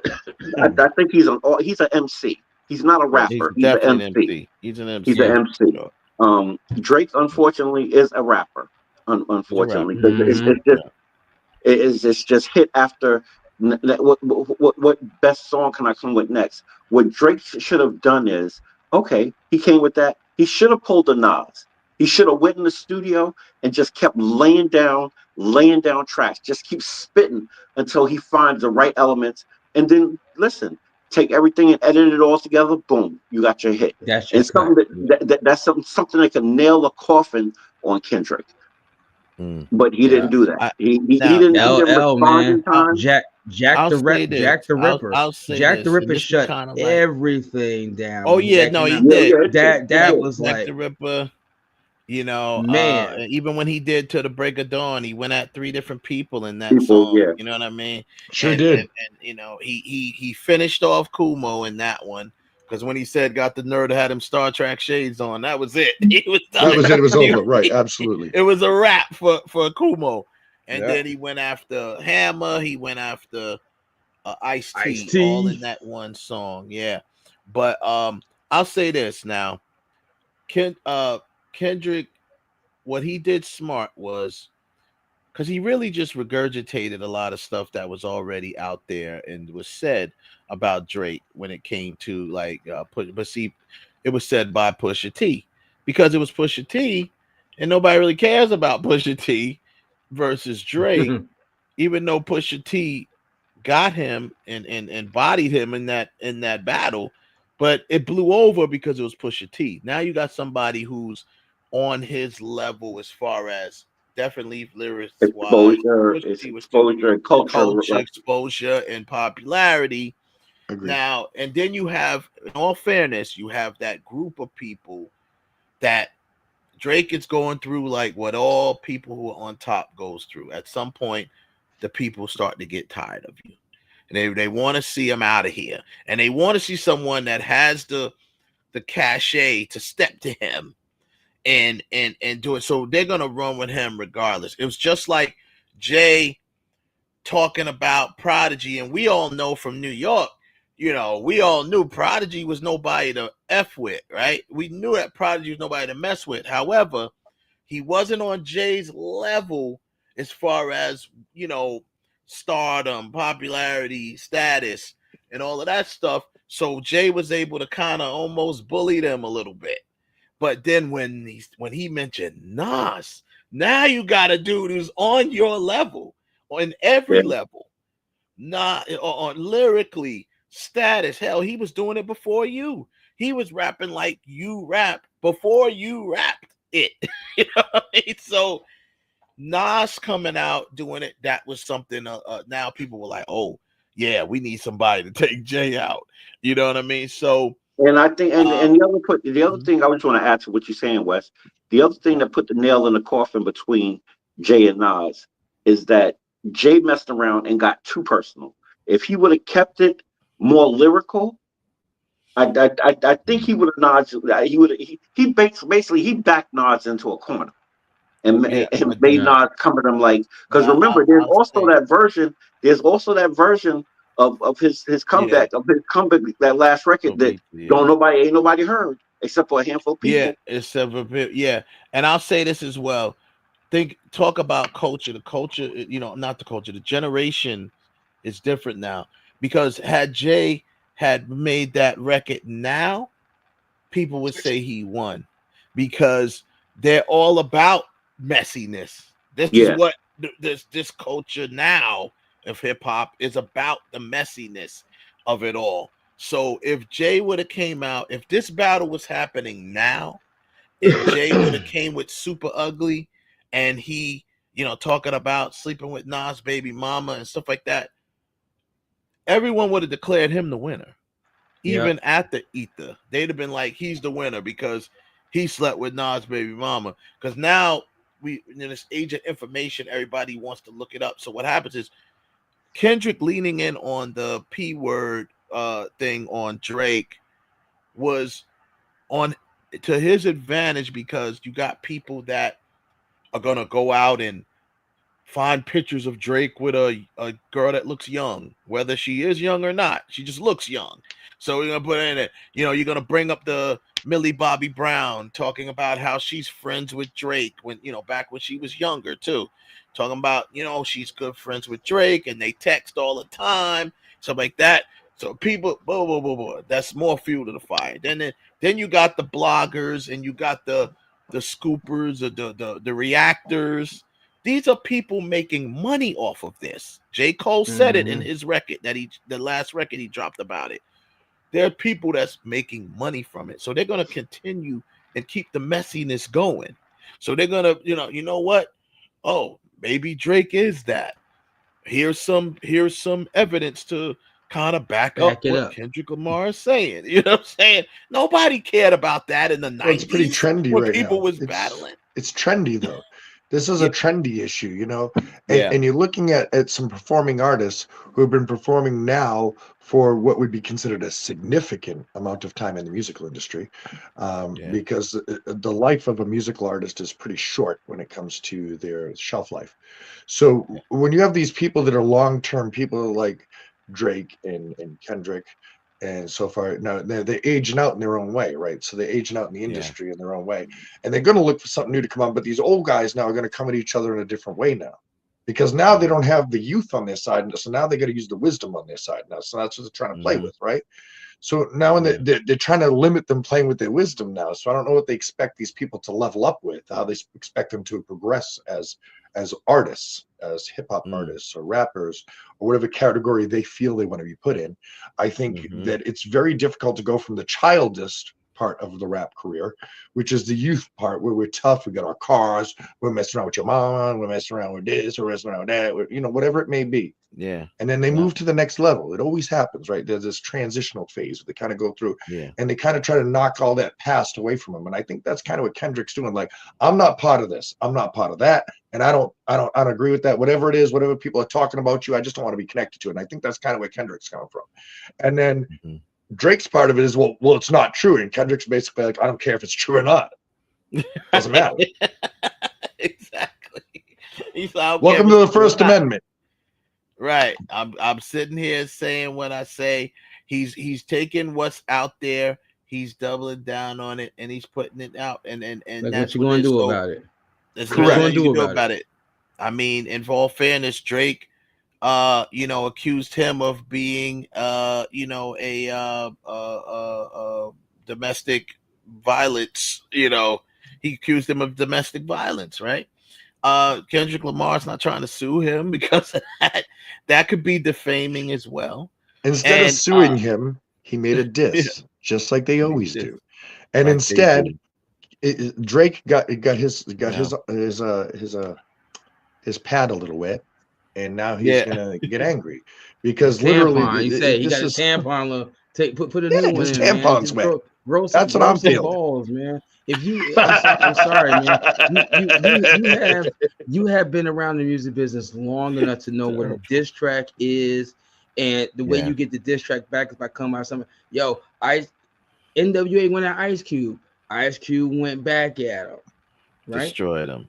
That's how this drama makes him a whole lot of money. Just like they said. Yeah, right. What he's doing is, I mean, from a standpoint of, okay, now there's theories out there. I have one of my own.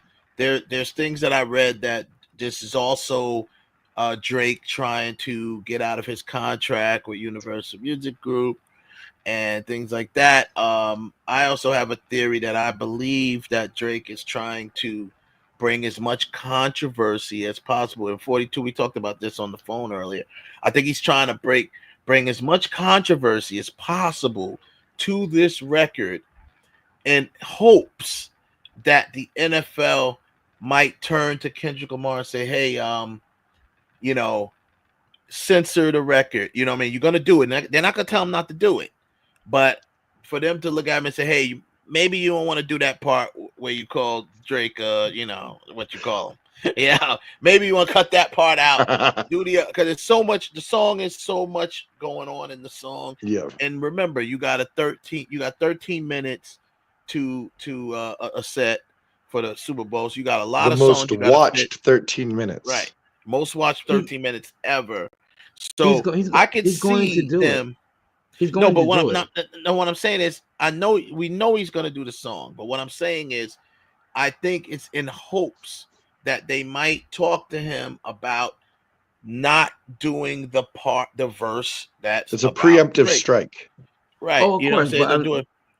Because if he brings enough here's my theory. If he brings enough controversy to it, he's went this far. Who's to say he won't put the NFL on that lawsuit? Who's to say he won't put Fox on that lawsuit because they're broadcasting? Well, what I imagine is Kendrick is intelligent, and Kendrick is very, very tactful. So I can only imagine that even if they come with an injunction, even if they get a court injunction, I can imagine Kendrick just saying, okay, then I'll take his name out of it and we'll still say it. Yeah. No, right. They know who we're talking about. Don't matter if we say his name anymore. Yeah. No, I see what they're going to do. Crowd say it. No, he's going to open the show. If this is what I would do, because if the NFL kind of say, okay, I'm gonna do the song, but this is what I'm just going to do the refrain. They're not like us because we're sitting there saying the like you guys don't put the Super Bowl on like New Orleans put on.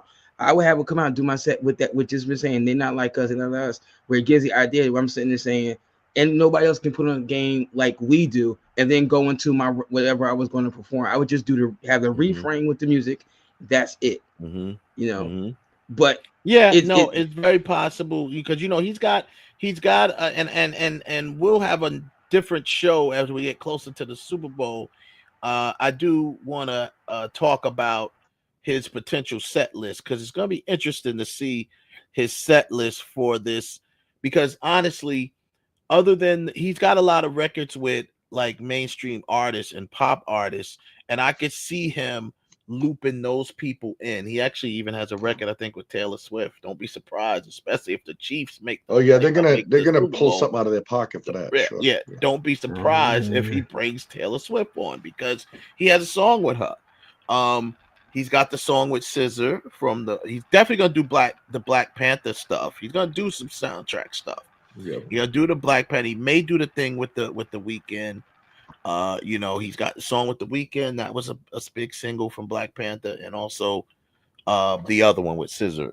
So, but he's got a few mainstream artist songs, so that'll be interesting. We'll talk about that in another show. But I'll say this: far as this whole topic goes, and you guys can give your final opinions on it. But I mean, the bottom line is, I don't know what, other than what I think Drake is trying to do.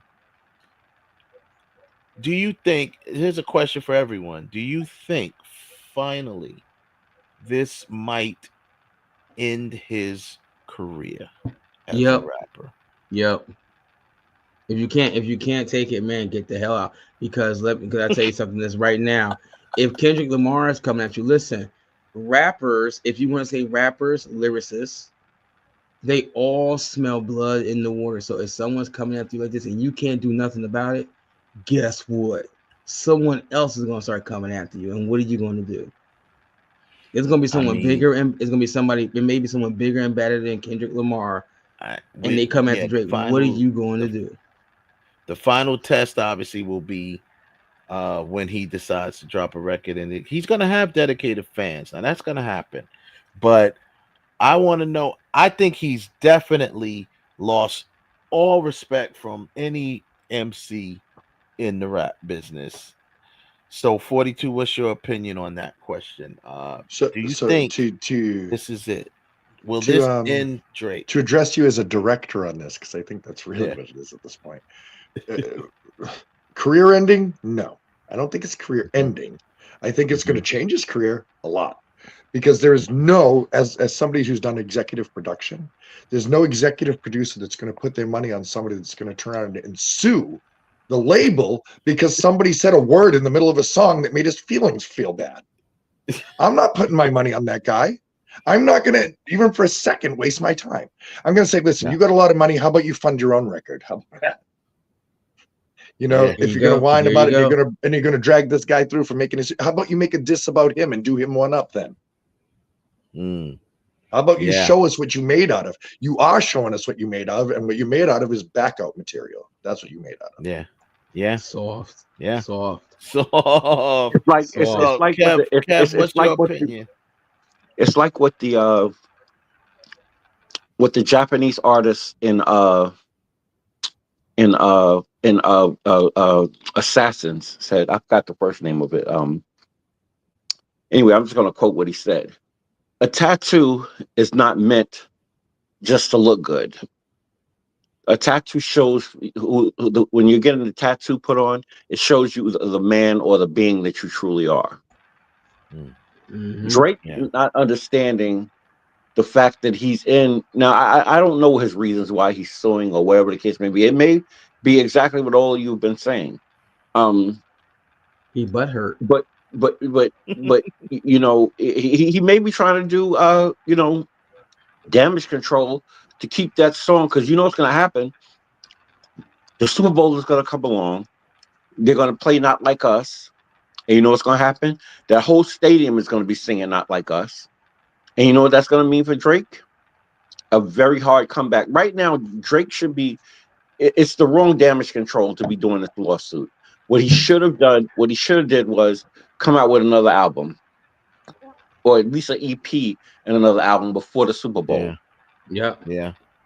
I mean, come on, Drake. I mean, do what you do best. Make records, make music, make songs. Yeah, but like they said, like the old saying goes, a hit dog will holler. And right now, Drake is. Jake's next role would be like be the follow up from these, Bowie. You know what I mean? He's gonna be like Chris Rock as Bowie. I'm just saying, like Drake, you know, all these for different producers that got their own studios, they would say, "Oh, you want to do a diss track? Oh yeah, let's do it." You don't think that Khalid or Flex or somebody wouldn't have took that call, say, "Yeah, let's do it," and put their own money up to get it done? You know, of course they would have did it. That listen, like I said, Jack the Ripper, hit him up. You know, and Ice Cube. I mean, Jesus, Ice Cube just went ballistic on everybody, and those were his friends, and those were his friends. Those was his friends. No Vaseline was a slam dunk. No Vaseline was the epitome of comeback diss records. I mean, next to Roxanne Shante with her comeback. I mean, even at the time that it was, he went back to Shante. But that's what the essence of hip hop was all about. It was all about dissing who was the best MC, who was this, who was that. That's why you never heard of MC Shan going against Rakim, because he would get bodied. Yeah. Even though Rakim is not an off the dome rapper, and he pretty much rapped the same lines in the circles that he went in, you know, before he got put on, but still he's a strategic MC. You got to know how to, and that's one of the problems with Drake. Drake didn't put himself in a position to be like, you know what, don't come for me. Kendrick has that smoke. J. Cole has that kind of smoke. Shit, even Jay-Z, you know, for him being a senior right now in the game, and nobody really wants that smoke. I think the only person that might come at him, who has the courage to come at him, is Wayne. And they've been settled their beef. So I mean, and it's not too many. You know, Drake should have established himself. I think a couple of things hurt him. One, the fact that he's alleged to have ghostwriters. I don't know how true it is, how true it isn't, but that's one strike against you. Two, the singing on records. Great, makes the song sound great, and he makes some great records. But unfortunately, it doesn't set you up to be battle tested. Drake has not been battle tested. Well, he is now, and like I said, because he can't do it. He's still not. He's still no. He's battle tested. He's battle tested, and he's failed. And he's melted. He's melted. Yeah. Like the Wicked Witch of the West. I'm melting. There ain't no he can't come back. I'm sorry. There's no comeback for you, bro. He's a paper boat in the ocean. To be honest, Drake. My final thought on that is Drake. I thought that at the point of after They're Not Like Us and how it blew up. Now let's understand that this very well possibly might be the biggest diss record ever, because it's the first time a diss record has it is Ralph. Listen, it is the first. Let me finish my thought. This record has been nominated for 5 Grammys. There's never been a diss record ever nominated for a Grammy. Okay, it's been nominated for 5 Grammys. It's been knocking all through the summer. It's broken all types of little records and stuff with the, of course, with the sales and the streaming and all that other stuff. But the fact that this thing has become, there's never been, it stayed on the charts at the top. That's never happened with diss records. Before this, one of the biggest diss records when it comes to performance, as far as charts or whatever the case you want to call it, I mean, maybe Hit 'Em Up. You know what I'm saying? But I mean, probably Hit 'Em Up. But I mean, this record, like I said, it's more than a diss record. It's a full blown hit record. It's a career ending song. Period. That's all it is. And 5 Grammys. This thing might win 5 Grammys. It's possible to win 5 Grammys as a diss record. But I don't know what Drake's really thinking. I don't think that it's an end of career. I think it's a sit your ass down record. Sit your ass but down. I don't know. But honestly, it's definitely a taking evaluation of what I'm doing with my life and where do I go next. Because I mean, this record is a midlife crisis. Anybody who's ever had it, I don't care what male you are on this planet, in between 20 and 50, you have that moment of the midlife crisis. And that's what this is for Drake, in my opinion, because you had no answer for that. You should have had one right on deck to come. If not I don't the think very he next day, expected. within 3 days, you should have had. Yep. You He should have didn't had expect two. He expected one. He didn't expect two. 42. What was you saying? You had a point. Don't you think though, if Drake filing this paperwork kind of solidifies this song now, really is what happens. So now it's not only got 5 Grammy nominations, but now it's got a legal lawsuit. It's going down in history. And the words aren't going away no matter what he does. Those words are going to be there forever. It's never going to change. That in the even if he Library of removes Congress. it from the song, it will forever be, it was removed from the song because you have a guilty conscience, Mr. Drake. That's what people are going to say. That's what they're going to say. Yeah, like you can't even turn around and fight back. If you want it removed so bad, it's because you are worried about what they said. Yeah. Are you worried about what's going to happen when they release those Puff Daddy tapes? Right, exactly. As soon as Diddy rolls, are you worried? Is that what's going on, Drake? Is that what's going on? That's my assumption at the moment. I wasn't going to say it, but that was my assumption. That's what everybody is going to say, whether it's true or not. That's what people are going to say. And this is why he, in my opinion, he should have just continued to make music. I don't know if he should have stayed in the battle because he had kind of lost anyway at that point. But he was pretty good on Degrassi right there. Yeah, he was good. He was good. A long time ago. That was a long time ago. Literally. Oh man. Whew. He was rolling on Degrassi. So but yeah, that's messed up. I would have continued to make music. I would have continued to make hits. This is what he does. He's got a fan base. He had a strong fan base that was defending him throughout that thing. Right now, if I was a Drake fan like that, and I'm not a fan, and I don't dislike him either, but if I was a Drake fan, I would be, I'd be looking for the nearest paper bag to put over my head, because if I was defending you all through this battle, saying nah, and in all fairness, Drake's records were dope that he put out during that battle. They were good. They were solid records. All right. So I give him respect for that. I give him respect for the fact that, or I gave him, I'm going to speak in the past tense.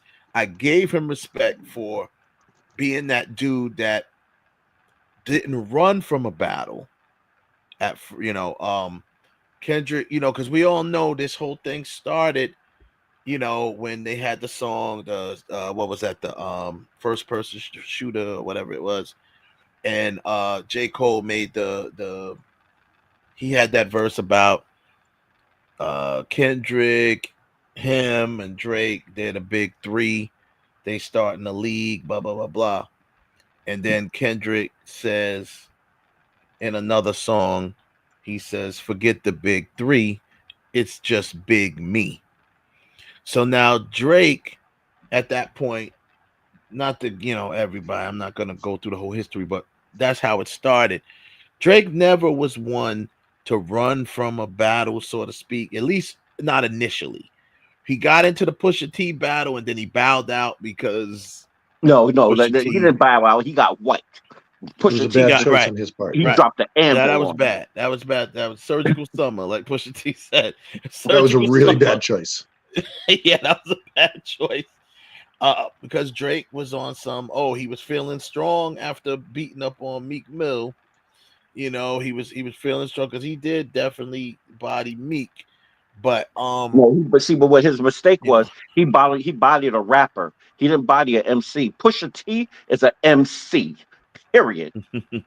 Right. Yeah. Mm-hmm. I mean, yes, exactly. But it seems when he's getting his butt kicked, he whines a lot. So. Yeah, he whines a lot. That's the problem. When I'm saying Pusha, there's some people in the game today that you don't like. Listen, you do not go at the KRS-One. No. Right. This whole thing with 50 Cent trying to go at the Busta Rhymes. Look, bro. I get where you're coming from, but you don't want to go after Busta Rhymes. Busta Rhymes is going to tear you a new one. You're not. you're not ready for Busta Rhymes. I'm just saying. 50. Nobody's ready for that. No disrespect. You're not ready for Busta Rhymes. Busta got a lot to say and a little time to say it. You know, Busta Rhymes is going to bust your says ass it, in Swahili. and he gets it all in. He gets it all in there. He'll get it all in, all right. But you're gonna have a hard time getting an injunction against all those words. He's gonna go there and bust your ass in Swahili. Don't mess with Busta Rhymes. Leave him alone. Yeah, I love Busta. No, but so bottom line with the Drake thing, putting a pin in it, you know, he just needs. I don't know if this is a career ending as well, but in my opinion, he has lost. I think he's lost what respect that he had from a lot of the MCs in the rap game. You know, especially the MCs that come from the battle world, the Eminems of the world, LL Cool J's of the world. He's gonna lose that respect. Not that Eminem, I don't know if Eminem ever respected him, but I'm just saying he's gonna lose it. Anything that they might have had. See, it was like layers of layers that kind of little by little was hurting Drake, but it wasn't hurting him enough for his career to be over because he has a fan base. First thing was the whole thing with the kid that was writing for him and stuff like that.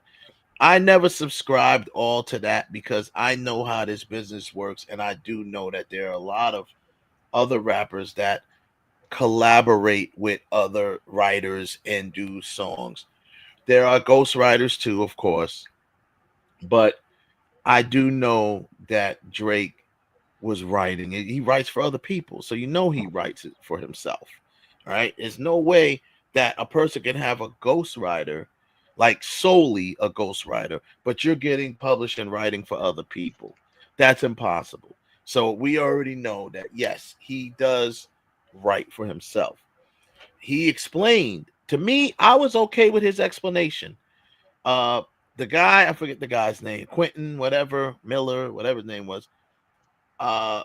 He explained it. He explained it even in a record. He's like, yo, y'all acting like he been writing my bars. You know what I'm saying? Like he write on my bars. I'm just trying to help the dude out. I'm giving him an opportunity to come in and collaborate and do a song with me. And what happens? Drake actually put a lot of people on. And what I mean by put them on is help their career, not put them on to the game, but help their career, including Kendrick Lamar. He's helped his career when it comes to putting them on tour with him, taking them on tour. Like when Kendrick, right? Same thing with J. Cole. J. Cole admitted it in one song. Drake did a lot for him. So, ultimately, I think he should take a break. He's just go soft. into production, That's the truth man. right Go into movie make some movies, man. Yeah, do something like that. You can be soft to make movies, right? Sure. Yeah, exactly. Make a nice love story. Do that.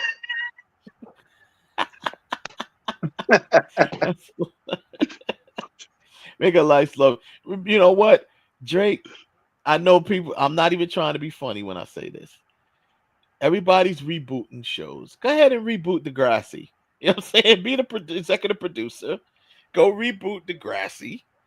You know what I'm saying? It because Degrassi was a show that ran for several generations. Is it too soon? You know, is it too soon to add that he's going to need an older cast? Are you going to be the principal or well, something? I'm going to keep it a buck. If Raven Simone can do it, maybe Drake can too. No, yeah, I mean, the Degrassi is, you know, there was several versions of Degrassi because they, you know, it's about a school, so you know, there's different classes that comes in. He just needs to stay off set.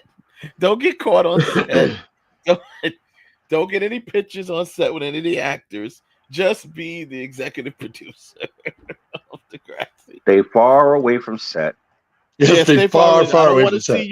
I don't want to see you rolling up in a wheelchair playing your and don't character. Listen to anything anybody says in critique.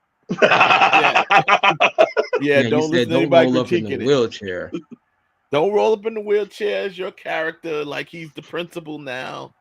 And it's like, hey, little girl, you want to come? You can't come back in like that. Nah. Yeah, come here, let me talk to you. Nah, you don't want none of that. Stay away. No. But I think he should get into This got darker than seriously. I'm just realistic. Sorry, man. Yeah. You guys are amazing. stay You away gentlemen are amazing. This has been an absolute pleasure, guys. I like Yeah. I love it here. We appreciate you. We man. appreciate you too, man. Yeah, we appreciate You guys Thank are for amazing. hanging with Yeah, us. thank you for coming So, on. moving on to pretty much our final topic for the day, before the show's over. And It's related though, right? it is kind of, just this whole emasculation in Hollywood. I wanted to touch on it only because we haven't been on a couple of weeks, and a couple of weeks ago, Denzel Washington, who is in the new Gladiator movie, which isn't getting good reviews, by the way. But I liked it. I saw it. he's at it, and so he was doing an interview. He's doing his press run. He did an interview, and he mentioned the person who interviewed him mentioned something about how much gayness is in this film because back with the Roman Empire and blah blah blah. And I don't know where that question came from. That's a terrible question, number one. I mean, that's an awful question. It's a sucker question. It's a setup sucker. It is a setup question. You know what I'm saying? So that's number one. Now I did a little media myself. We did Block TV. We was doing our thing back then. I know a little something about giving interviews. Okay, that was a sucker question. That was a setup question. But anyway, designed to be messy. So what Denzel Washington said was, "Well, I can't answer that, but I don't know what that is. But all I know is my character in the script, or no, he said not just in the script. He said my character kissed a man. I had kissed a man on the mouth, and the girl who's interviewing was like, "Oh, really? Oh, wow. Oh, blah, blah, blah, blah." So everybody, as soon as they heard that, ran with that. Like Heaven Hollywood says, shout out to Heaven Hollywood in the chat room. He said it, and Denzel gave them exactly what they wanted. Yeah, exactly. Yeah, right. He gave what they wanted. He gave what they wanted. He said, "Yeah, I kissed the man in the mouth." He said, but they didn't show it. They cut it. I guess they wasn't ready for it. They got scared. That's Denzel answered the question how I think he thinks they wanted him to answer the question. And Black Hollywood, Black America, the fans, they ran with it and they lost their minds. They was like, "Oh, they got him. They got Denzel. They got Yeah, but you made a great point earlier. If they said take the cannoli, nobody would have said anything about it. Yeah, exactly. So it's like, so bottom line is, when you go a little bit further, if you listen to the interview or if you read the interview, he also goes on to say that, well, I killed him right afterwards. The next scene, it was like the kiss of death, right? So that, in a way, then some people came back after they heard the whole thing and said, okay, that kind of changes it a little bit, because of, I mentioned at the top of the show, Michael Corleone, he kissed Fredo right on the mouth. "You broke my heart, Fredo. I know it was you." Right? Kiss of death, something that was several films. Christopher Walken did, Suicide Kings included. Yeah, exactly. Several films you see that stuff happening. Right? It's in cultures as well, including the mafia culture. So the question on that is, was it an overreaction that everybody was coming through? It just sparked the conversation of the general, as what they say, agenda or mission to emasculate the man, specifically the Black man. But you see it in all different types in Hollywood. So I thought that would be an interesting discussion to talk about, because there's a lot that we've seen if you really go back and start thinking about it and looking at it. Now, I think to a degree I'm gonna give my opinion right out the gate, and then y'all can give yours. I think right out the gate that certain things, yes, I agree. Just like every other bad rumor or bad thing that is always put on Hollywood and the entertainment business, of course they exist. That's how this whole thing starts, right? They exist for sure. Colorism exists, racism exists, misogyny exists, sexism, all of that stuff exists. We know that, right? Social, financial, yes, all bigotry is all of everywhere. that. Me Too movement, it exists. That's why it started, right? Me Too movement started, but because of, we know why it started, right? That all exists. However, I don't like blanketing everybody and everything in every situation. So I will say this. When it comes to comedy, right? There are exceptions in my book that I don't believe is part of the quote unquote agenda, because Tyler Perry calls his own shots. Okay. Tyler Perry is not forced to do anything when it comes to his films and his thing. So he plays Medea. He's been playing Medea since in Broadway, on the off-Broadway But it's shows, not an right? emasculating role either. Right, it's not. And he's often pictured in these, like, if you look up the different people putting the pictures, people in general, it's, even though it's not true, people in general kind of more recently are turning towards this kind of view where anybody who does something like that, automatically must be, and you're like, no, listen. Yeah. If you go back to even Shakespearean times, men played the roles of women in a lot of these plays and films and stuff, because men were the primary actors. It didn't mean they were gay. It just meant that they were playing the role and they were doing their best ability to sell it to you.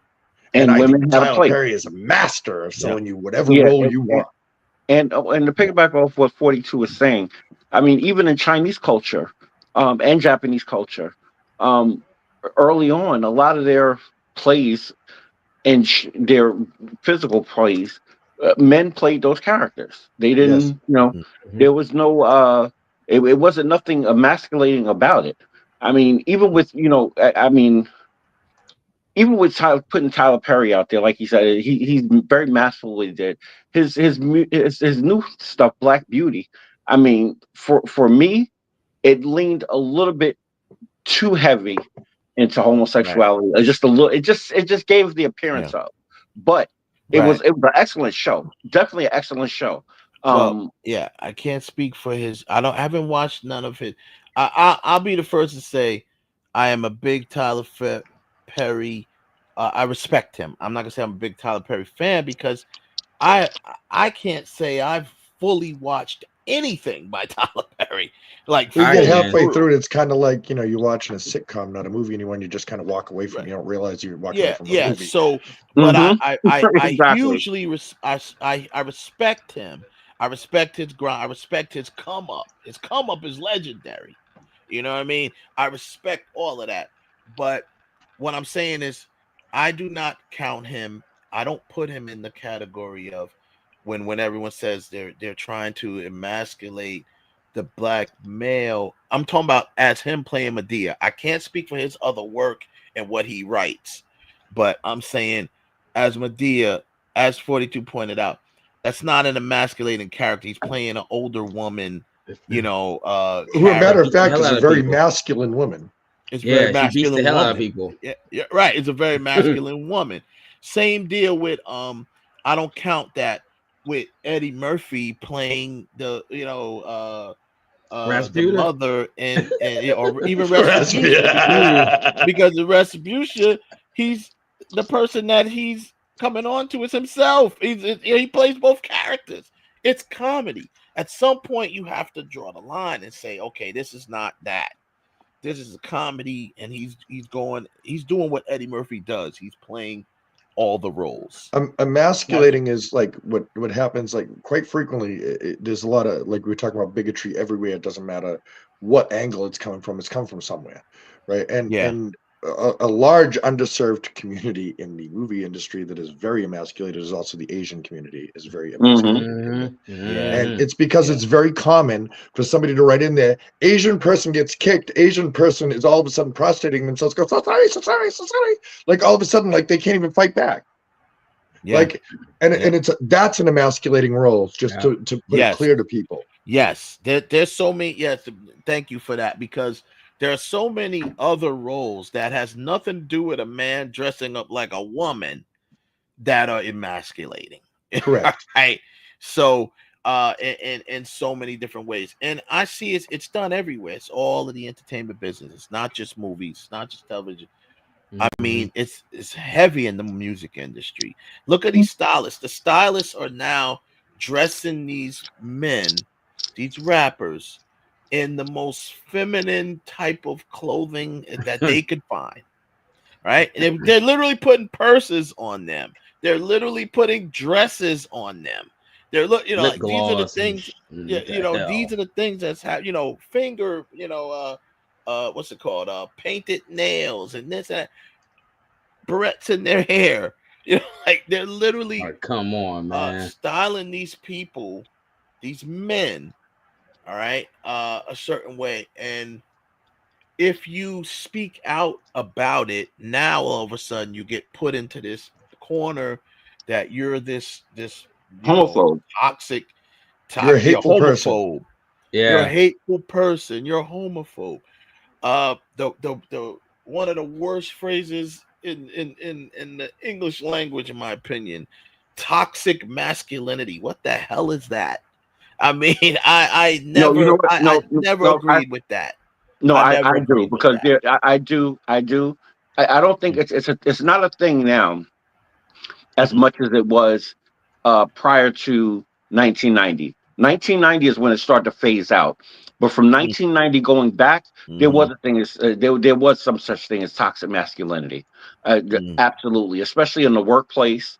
That's why women are fighting for. Thank God for the Civil Rights Act. That women, because of the Civil Rights Act, women have a lot of rights that they wouldn't have had before. But there was a point in time where it was just like, yo, stay your ass home and wash the dishes and cook me a meal. I don't want to hear nothing else from you, and be quiet. Right. There was a point that was very real. Right. If we're coming from that aspect, okay. I'm just saying, like, how they, first of all, like what most people from these generations do now. They take a phrase, they twist it, they turn it into something else. Remember, toxic masculinity probably doesn't even mean what it meant in the 90s. Just like, half of the things that they regurgitate now and make it into something else, right? But yeah, so my point is this, though. There's so many other roles that could be considered emasculating or what have you than just, especially most of the time you see someone dressing up as a woman, it's comedy, right? You have Big Mama's House, same deal with Martin Lawrence. These are all, and I'm bringing these up specifically because when you Google that, it brings up pictures of, just like the picture that I put on the original flyer. It brings up pictures of Big Mama's House. Jamie Foxx dressed as Wanda from In Living Color. Right. And that comes Wesley Snipes and Tu Wong Fu. Wesley Snipes, Tu Wong Fu. I believe all of that came from the and Dave Chappelle did not mean for it to go in this direction, because he was just telling his experience where he said he did not want to put on the dress for this particular movie. And he said, you don't always have to put a black man in a dress just to call it funny. Now remember, he's speaking on his own experience. He's not, he's like, they always want to put a black man in a dress, but I don't think he has to do that. And that's his right to feel that way. And he didn't want to do it. But now everyone takes that because he is a comedian. It was a comedian's story. They want to say that all of the comedians now are being forced to do this as a way of emasculating the man, in particular, in this case, the black man. So, like I said, when it comes to comedy, I think there's a lot of exceptions. I don't agree that it's that. I think it's more so done in more everyday life when it comes to even the entertainment business, when it comes down to styling and you know, when you take pictures and you know, things of that nature. When you go, you know, you walk on a red carpet and the, you know, these stylists and designers Can I are ask asking you to wear you're walk on familiar their with the stuff. Fifth Element, right? You remember the movie The Fifth Element? Yes. With Chris Tucker's role in The Fifth Element. That could be Yeah. borderline emasculation. Right. Could be. It could be. His you know role was what? put in such a way that, and the other character, the evil, what was his name? The actor, the evil guy with the half plastic on his head. You know what I'm talking about? The weird hair, the white Gary white Oldman. cat there. He was an emasculated role as well, right? So these two roles were put out in the future, where men were not men anymore, basically. Right. Yeah, and I don't think Chris, because you couldn't really tell what Chris Tucker. You couldn't, but they softened him. Yeah, and you couldn't really like play. You wanted to say he was gay, or what one person said to me back in the day was, "Oh, you like that faggot ass movie?" Like what? What is that? I'm like, are you not? He paying struck me more attention? as a Rick James. Yeah, exactly. Kev, It was a more of a F word, futuristic. Kev, F Oh, word. sorry. Sorry about that, Facebook. Non-conducive. but F word. But F word. Or you know, and I'm looking at them like, what do you mean? I'm like, that is the future. That's where things are going. I mean, and it's only because of, you know, the club scene. I was always in a club scene, especially being here in New York. It's just like, you know, it's what are you talking about? What is that? But then you have stuff like what Wes is talking about. You got dudes in dresses. Listen, I understand the Scottish did it because that's what they do. That was a part of their That's heritage. their culture. That's their culture. That's different. That's different. Fair enough. It's a tartan, not a dress. Let's be fair. Yeah. This is indeed just like loincloth. Same idea. It's just old. Old exactly. Because they used to go into battle with it, so I can't Right. for that one. You right. They're going in there with a large sword, wearing a skirt. You can wear that. You can wear it. Listen, let me tell you something. Let me tell you something. Any man that can run out to battle with a sword, knee-high socks, and a skirt on, that's a man. And sandals. Yeah, when he kicks your butt, he's proving he's not emasculated. He's proving it. I'm willing to give you a pass on that. Kill you on sight. And play the bagpipes afterwards. Yeah, exactly. I think I'm gonna give you a pass on that one. That was good. That's hilarious. I can't. But so this whole talk about that, man, like I said, and someone just Aaron in there, they said I think comedy everything is on the table. Okay, that's a good opinion. You know, it can be. And some people you could join, like Dave Chappelle drew the line where he drew the line, in which he had a right to do. But you know, they also have a picture of the Wayans and white chicks. I mean, you know, once again, comedy. It's part of the it's story. comedy, right?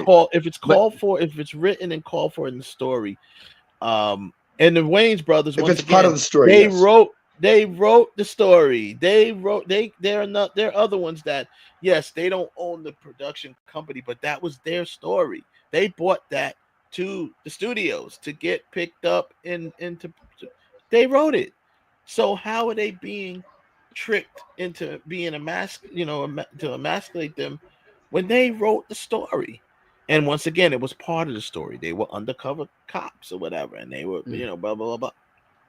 Now here's my question, and I don't know if it's really relevant, but people keep saying when they talk about, they give the example of masculine, they always talk about comedy. How can they never go for an aspect of different things? Because I mean, how many movies have been made where women have dressed up as men to fit to like Mulan, Yentl, you know, Boys Don't Cry, where the woman is dressing up, making herself look like a man, you know. But when the women are doing it, if you see this, we're sitting here talking about this, but when men doing it, it's for some sort of comedic effect.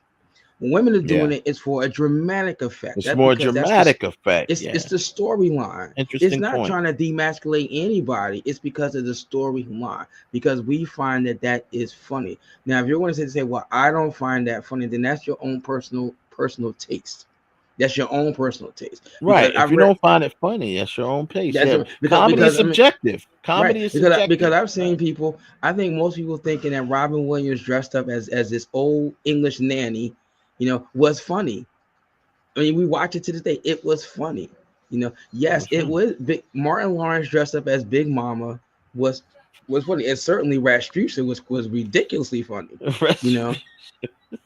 I mean, but if you thought the movie was garbage, that's your own personal opinion. But like me, I gave 3 examples of a woman dressing up as a man. I said Yentl, I said Boys Don't Cry, Mulan, and Mulan. Now I didn't see a lot. And I'll even throw in this is not dramatic though. I'll throw in the comedy. Just one of the guys. Just one of the guys. There you go. Just one of the guys. I didn't find just because you could make yourself into looking like a man. I don't find nothing demasculating or even insulting about that one. Yentl looked like a man because of the time period she lived in. As a woman, she couldn't learn what men learned, and she found a way she could get the education. And then she decided when she was going to reveal. And why did she reveal herself as a woman? Because she fell in love with a guy. Right. That's why. Right, but she certainly wasn't trying to make a mock of the Jewish religion or men. Nope. That was the time period, because I'm quite sure somebody actually did do that in real life. Yeah, it's had to be inspired from something. I see something in the chat room, Ralph, that I want you to address because I haven't really followed the WWE in a long time. But someone did say WWE SmackDown is now 50-50 emasculated individuals. I don't even know what that means. Exactly. I don't know. I don't know. I want to address it. If Ralph, you said you don't know what it means. Do you really not know what it means, or you just don't want to address it? No, I mean, I really don't understand what that means. I mean, I don't know what you said. How they're emasculated, I believe is what he's saying. Right? Yeah. I don't see how you think they're emasculating individuals. And see, this is my thing, and I guess I'm the person asked because I used to date a wrestler. I want to let all you people know this, and I hope I can convey this in a way that you all understand. Look, wrestling is a scripted type event. Exactly. It is, right? However, the moves that are executed are real. I don't care how great a story writer you are. A 300-pound man doing the elbow into your chest from 20 feet up in the air is going to hurt. It's going to hurt. Right. So stop confusing the storyline with reality. Listen, because if that's the case, then you must think that Terminator is real. You must think that RoboCop was real, that Predator is real, that Alien is real, that there really is a guy flying through the air in the red, white, and blue in a blue uniform with a red cape, or someone in a suit made of gold, that they're really doing it. They're not. It's a story. And wrestling. But you you never cast a giraffe as an elephant in a movie, do you? I don't think you would. Exactly. And no. I mean, just as a question. I mean, that's literally what we're talking about here, right? If somebody wants to play a gay role, don't you think you should put a gay man in that? Just like I would think that if somebody was to play a role, like I'm going to go way off the top with this, just right over the top. Let's say, imagine somebody as somebody Asian applying for the role of Dr. Martin Luther King for a movie. Right. Yeah. But does that make any sense? No, it's the same thing. You're emasculating masculine men instead of putting feminine men in those roles already. Yeah. And okay, you know I can go with that rationality. But however, I think the idea is that when it is a role, even if you put someone out there that's flamboyant, you still want to be sure they can do the main job, which is, and not even more, is to act. You know, the gentleman that he was Domingo, right? Domingo, what's his last name, right? Now he is a gay man. He is a gay man, right? He can sit there and play a gay part, but in the same token, he can actually act. Yeah, right, he's an actor, so he's an actor first and foremost. But that's the role. No. The role is to act. The role is not to be some sort of flamboyant. Oh, love is God. You're not tearing down men as a whole by playing that role. Mm-hmm. No. I think emasculation means you're painting a picture to society of men in a light that they shouldn't be painted in. Is really what emasculation is. Right. Right. You know that you're taking that's men, no matter where they come from, background-wise, financially, racially, spiritually, it doesn't matter. You're taking men that were raised to be men, and you're trying to tell everybody that they can't be men, that they're not allowed, because society, movies, and everything else is telling these younger minds that the new way is not to be a manly man. If you're a manly man, you're part of the problem. No, we're not, we are not part of the problem. And I don't even bring this up. Like right now, like, all right, for example, I saw Wicked this weekend. I liked Wicked. I like to play. I want to see the movie. But Bowen Yang is in the movie Wicked. Bowen Yang is a gay man. He's a gay man, right? But Bowen Yang also was in Barbie, playing the Barbie doll. And hell, he had one of the best bits on Saturday Night Live when what's homegirl from Euphoria? I mean, Sweeney was on, where he was dating Sydney Sweeney and dropped her for somebody else. He was playing the role of a gay man. He's playing like it was all a joke. I'm really straight. You know, we understand it's a joke, but the point is, Matt, is that he's at least my opinion now, he is an actor. It doesn't matter the fact that he's gay or bisexual or transsexual. It doesn't matter. That when it comes to film, the bottom line is this: can you do the job? I don't care about all this stuff.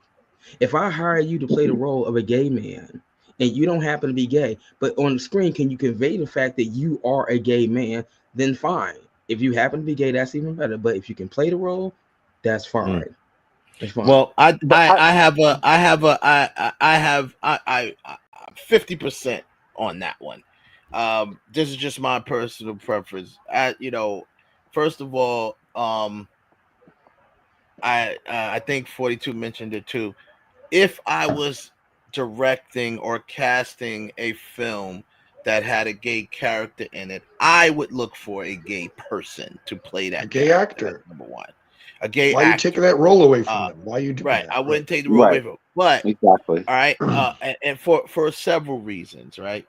But I definitely understand where you're coming from, Ralph, when you say, okay, you're an actor, but now it all depends on a lot of things. It depends on what the role entails. Okay. Exactly. So if Quantico had a character, the show Quantico had a character that was gay, and he was gay. That's what he was. If he didn't engage in any gay activity on screen or on camera or anything like that, the character was just gay. And that's different from, say, having a straight man such as I guess he's straight. It's such as oh my God. Robert Downey Jr. I don't want to misunderstand either, though. I think straight men can play gay roles. Absolutely. Of course. I just don't want that misunderstood. I think they can play gay roles, but at the same time, it's like the emasculation thing that we're talking of is larger scale, right? This isn't just about a single role. This is talking about you will never have another TV show with a Mr. T in it. That's what we're talking about. Yeah. And on top of all of that, you don't. It's we're kind of straying off course here a little bit. Well, a lot of it, because there's a difference between emasculation and homosexuality. Homosexuality is two people of the same gender who like the same gender. That's homosexuality.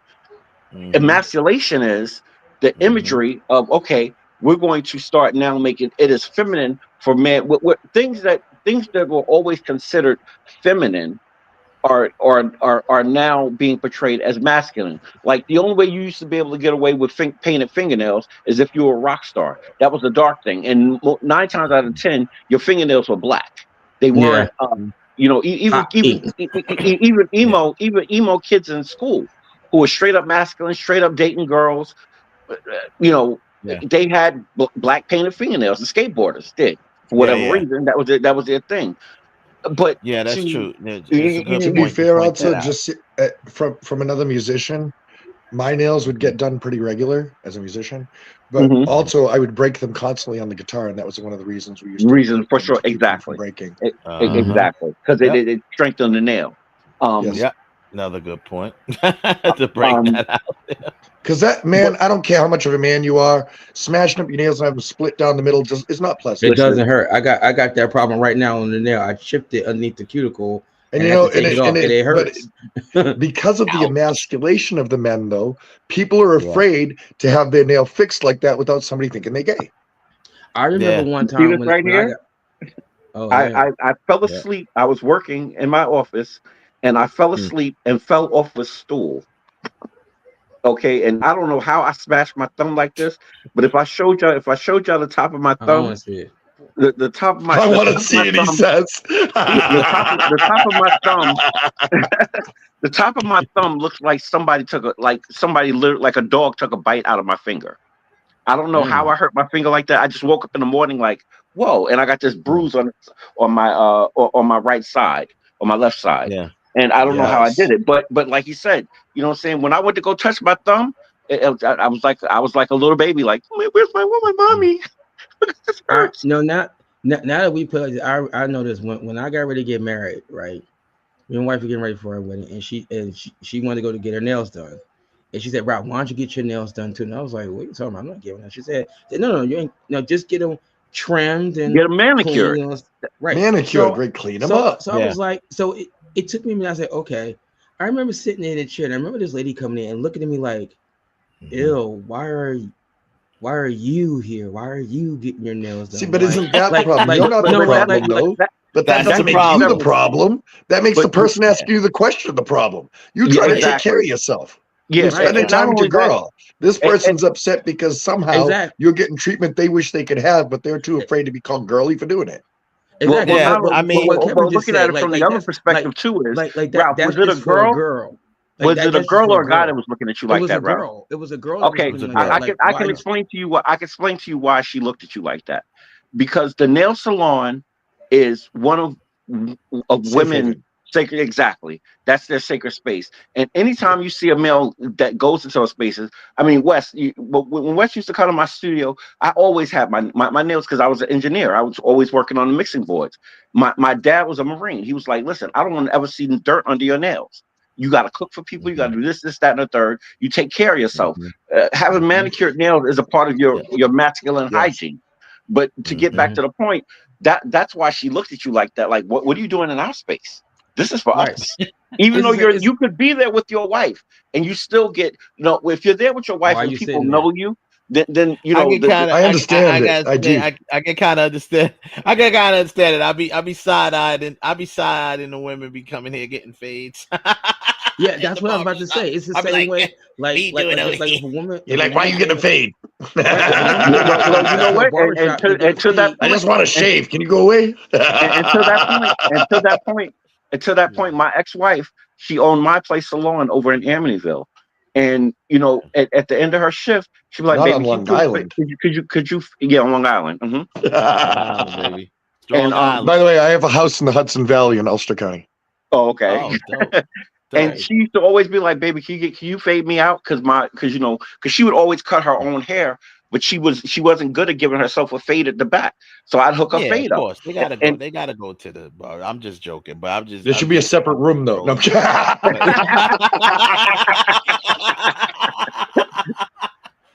Now he said that, folks. I didn't. He said that I ain't.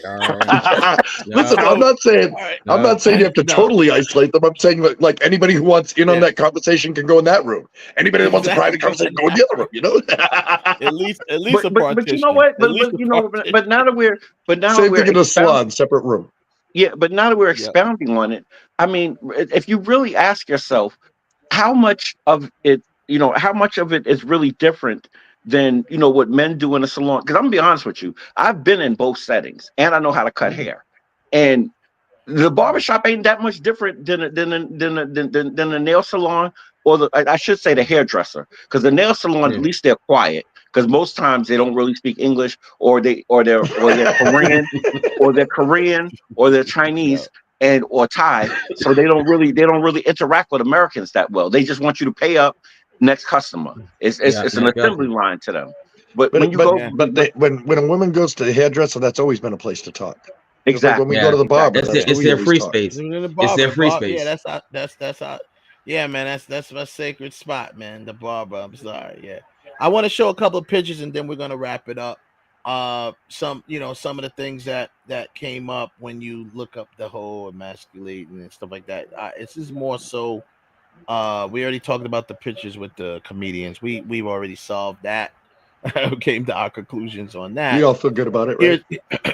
Here's the fashion part of it. Comfortable is a better word. 842. Right. Comfortable's good. Yeah, comfortable's good. Here's the fashion part of it all. Here's a picture of Jonathan Majors.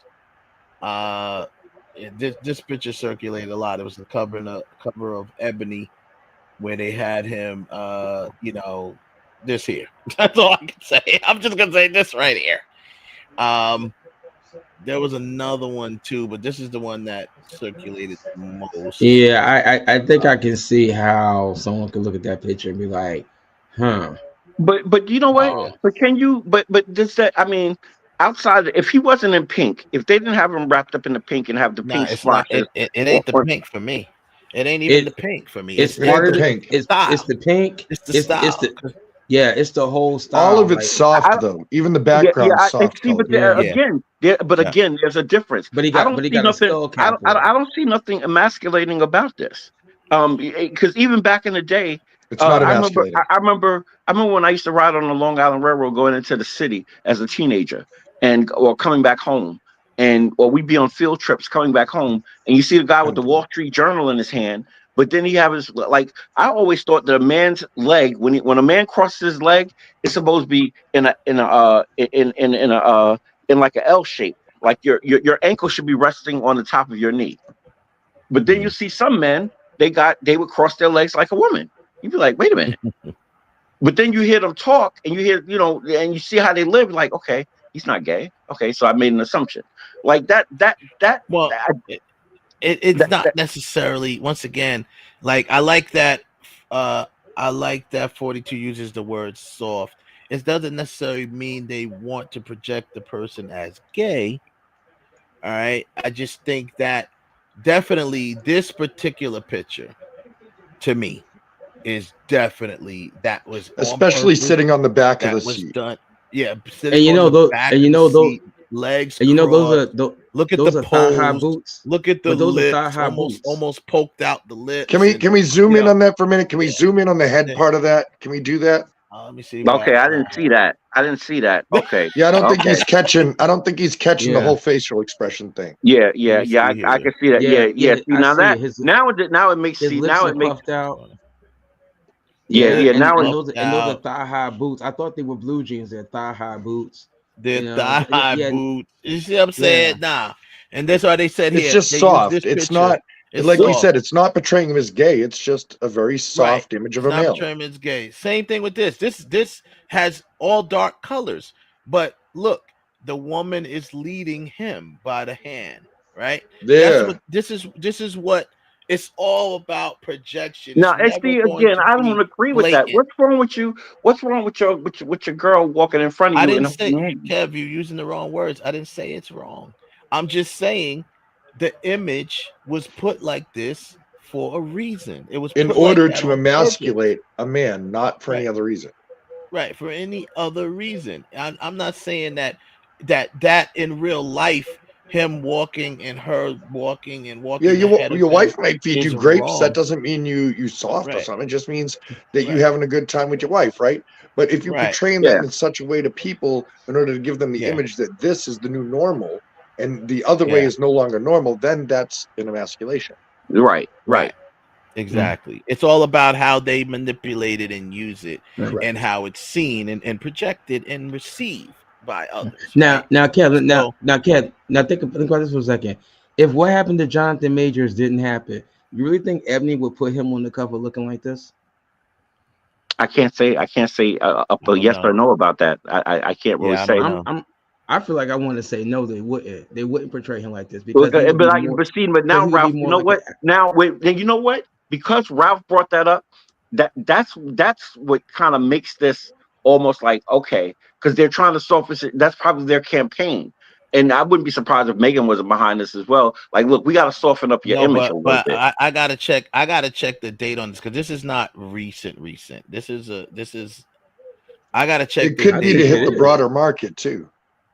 It's definitely when these stylists do that, they definitely want to hit the broader market. They definitely want to hit all walks of life and all that other stuff. They're hoping he's not excluded from a certain community. And that's what I mean by they have taken the phrase toxic masculinity and used it in other realms where they say and they use that phrase. Avoid.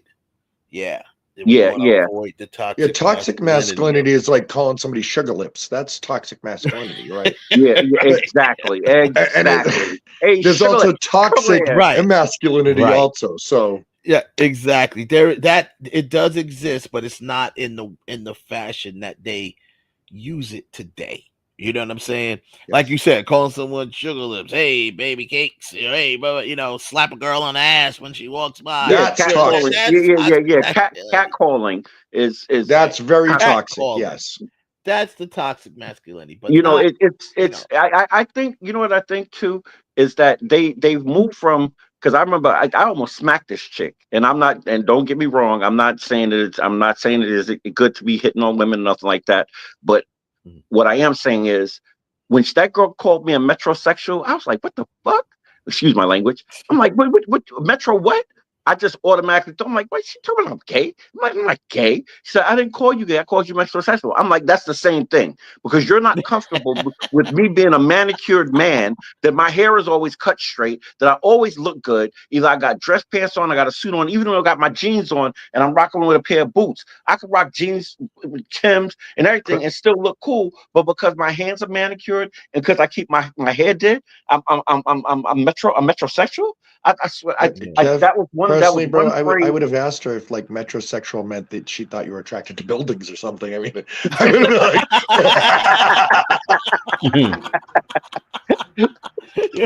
you're metrosexual. Keep them away from that. Keep them away from that. Redirect. Get turned on. I mean, I just, that and is. He is into architecture. But he likes trains a lot. And I do. The funny thing is, I do like trains, and I love architecture. He literally draws. He literally for a living. Does that for a living.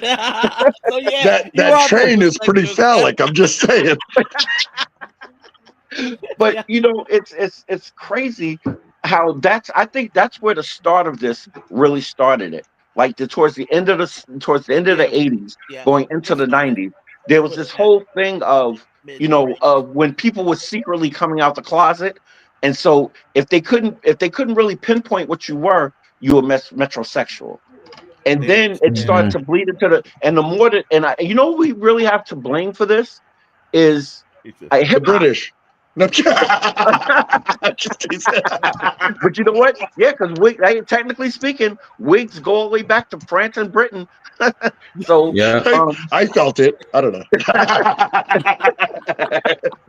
but hip hop has a major influence on why this whole emasculinity thing comes from. Because hip hop at one point was the brazen sword, the unsharpened sword of masculinity. Like a B is a B. Bees ain't nothing but hoes and tricks. Get on your nuts and whatever. You know what I'm saying? Yeah. So now the fashion industry, in order for hip hop to get on, there's a lot of people getting into labels and all of that, making their own clothing lines. It intersected with the fashion industry, and I think that's where the start of the emasculation started. But we're gonna dress you in little. The 80s it was androgyny central. I mean, forget about it. Yeah, the 80s was androgyny central. Exactly. Yeah. I mean, this is something that we could go on and on about. I wanna wrap this up because we had a great night, a great show. This was an amazing show, by the way, guys. I know this is my first attendance, first of many. I'm going to be watching you guys. I love it.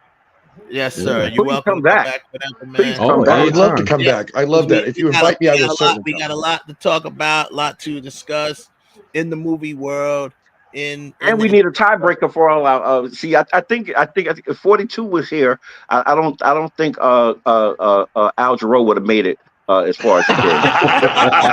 Oh Lord, you don't even want. I'm gonna have to tell you that story off. I can neither confirm nor deny any. I gotta tell you that story offline, bro. Yeah, I'll have to hear that. I'll have to hear that. We do a lot of tournaments. If you want, if you free after this, I would love to. I would love to follow up after this because I think it's wonderful what you did here today. Yes, so. I will. My brother Heaven Hollywood is in the comments and stuff. Do not get him started. And I have a very important thing I have to say. I want to say shout out to my man Deuce, bro. I love you. Like, thank you so much for hooking me up with your family and giving me the opportunity. Oh, he's the connection. And I wanted to say to Deuce, like, if you listen to this, bro, I know you won't always turn into it, but if you listen, just let me say that you treating me like I'm part of your family and sharing with your family means a lot to me. You're part of my family too, brother. Thank you. And that's it. Yeah. Amen. Amen. Most definitely. Most definitely. You know, my brother, that's my big brother right there, man. He literally grew up like he told you, him and my brother, my actual brother, who's in the comments, Heaven Hollywood, they grew up together, and I've known him all my life. I don't think I've ever not known him because I'm younger than my brother. Him and my brother went to high school together, so I was a little snot-nosed kid, you know, who I'll tell you, you know Deuce like in person, like we saying. So let me just say, like since we covered it, and you had such a great show. This is a great wind out because you get to know how I got here. But Deuce, on my birthday this year, happened to be driving some folks to Gillette, which is right near my house at Foxborough Stadium.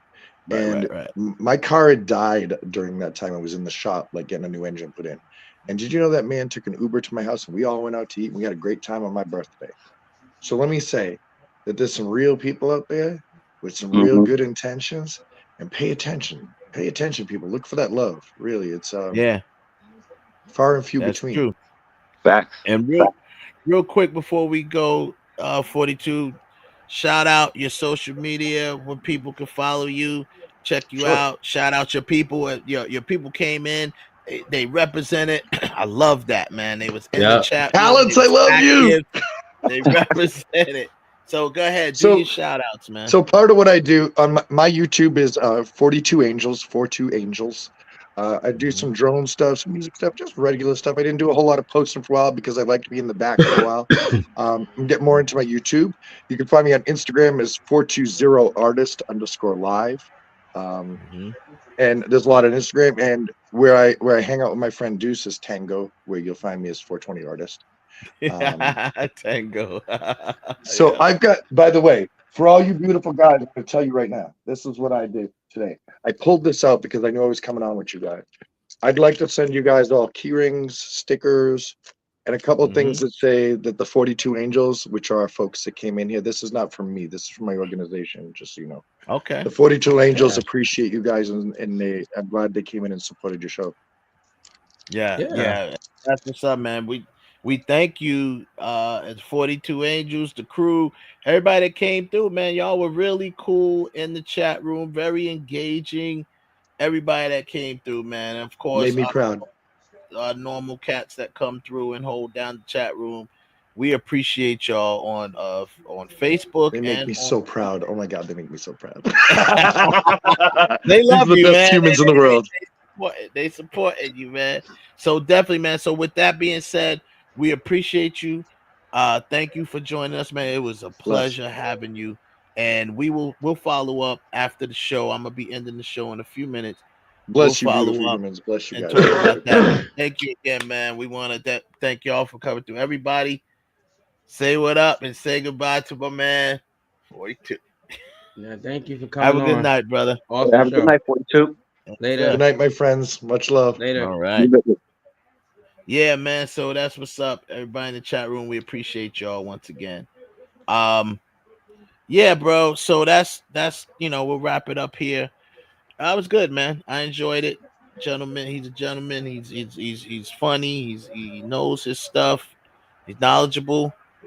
Very cool, man. Having him on, sitting in with. I don't mind Tony Perez a little bit. Yeah, exactly. Shout out to Tony Perez, by the way. He, we got to bring him back on. He cussed me out the other day because I didn't bring him on the show. So we got to get Tony Perez back on here. Yeah, man, I'm still waiting on them ribs, Tony. I'm still waiting on those ribs. Oh man, I'm just saying. Hey, I'm coming back to LA pretty soon, man. I'm waiting on the ribs. Yo, when I go back to LA, I gotta link up with him again too, man. And I'll let y'all know after the show. I'm planning my brocation, and my brocation, y'all all invite. That should entail some ribs, Tony. So we need to make that happen. Yeah. We gotta make that happen. Cigars, but the ribs, yeah. Yeah, everybody put in $40. If it's about 10 of us, which I think at a minimum, that's probably what it's going to be about. It's going to be a good thing. Yeah, exactly. Yeah. So we got some fun over there. But yeah, we appreciate everybody from coming out, man, and it was cool. Next week we'll be back at you doing what we do, as always. I think that's it. Anything else you guys got before I go see Gladiator and go see Wicked? Gladiator 2. And Wicked. Also, the what's coming out next week? Craven the Hunter comes out this month. Yep. Mm-hmm. Also, Nosferatu. Nosferatu on Christmas Day. Yes. I think that's going to be awesome. I am just not happy with the day it's coming out, but I think it's going to be awesome. Yeah, that movie's going to be excellent. And Smile 2 was the bomb. Oh my! I'm so mad that I didn't get to see it in the theaters. I bought it as soon as it dropped on digital. That movie was so good, man. It was almost better than the first one. Man, listen, I can't wait for nothing. So yeah, that's coming out. The Sonic movie comes out, I think, this month. My grandson. Yeah. I know my daughter's gonna want to see that. She loves Sonic and Knuckles. So something else comes. Oh, Mufasa the Lion King comes out. We'll be back on before that comes out, though. We'll talk about that. Yeah, man. Pretty soon for the next couple months, Disney just gonna be printing money. They got Mufasa, and then I think then they had to post in there for the Snow White movie. They had to post in there for Captain America. I'm like, they're just gonna start printing Disney bucks for real. That's gonna be the new Bitcoin. Disney bucks. Disney Bitcoin. That's right. All right then, people. We definitely till next time, y'all check us out. Come back and check us out on Mondays. Every Monday, man. And you know how we do. You can love us, you can hate us, but don't ever forget about us. Peace out. Shalala. Don't you forget about me. Shalala. Okay, that was new. Don't you forget about me.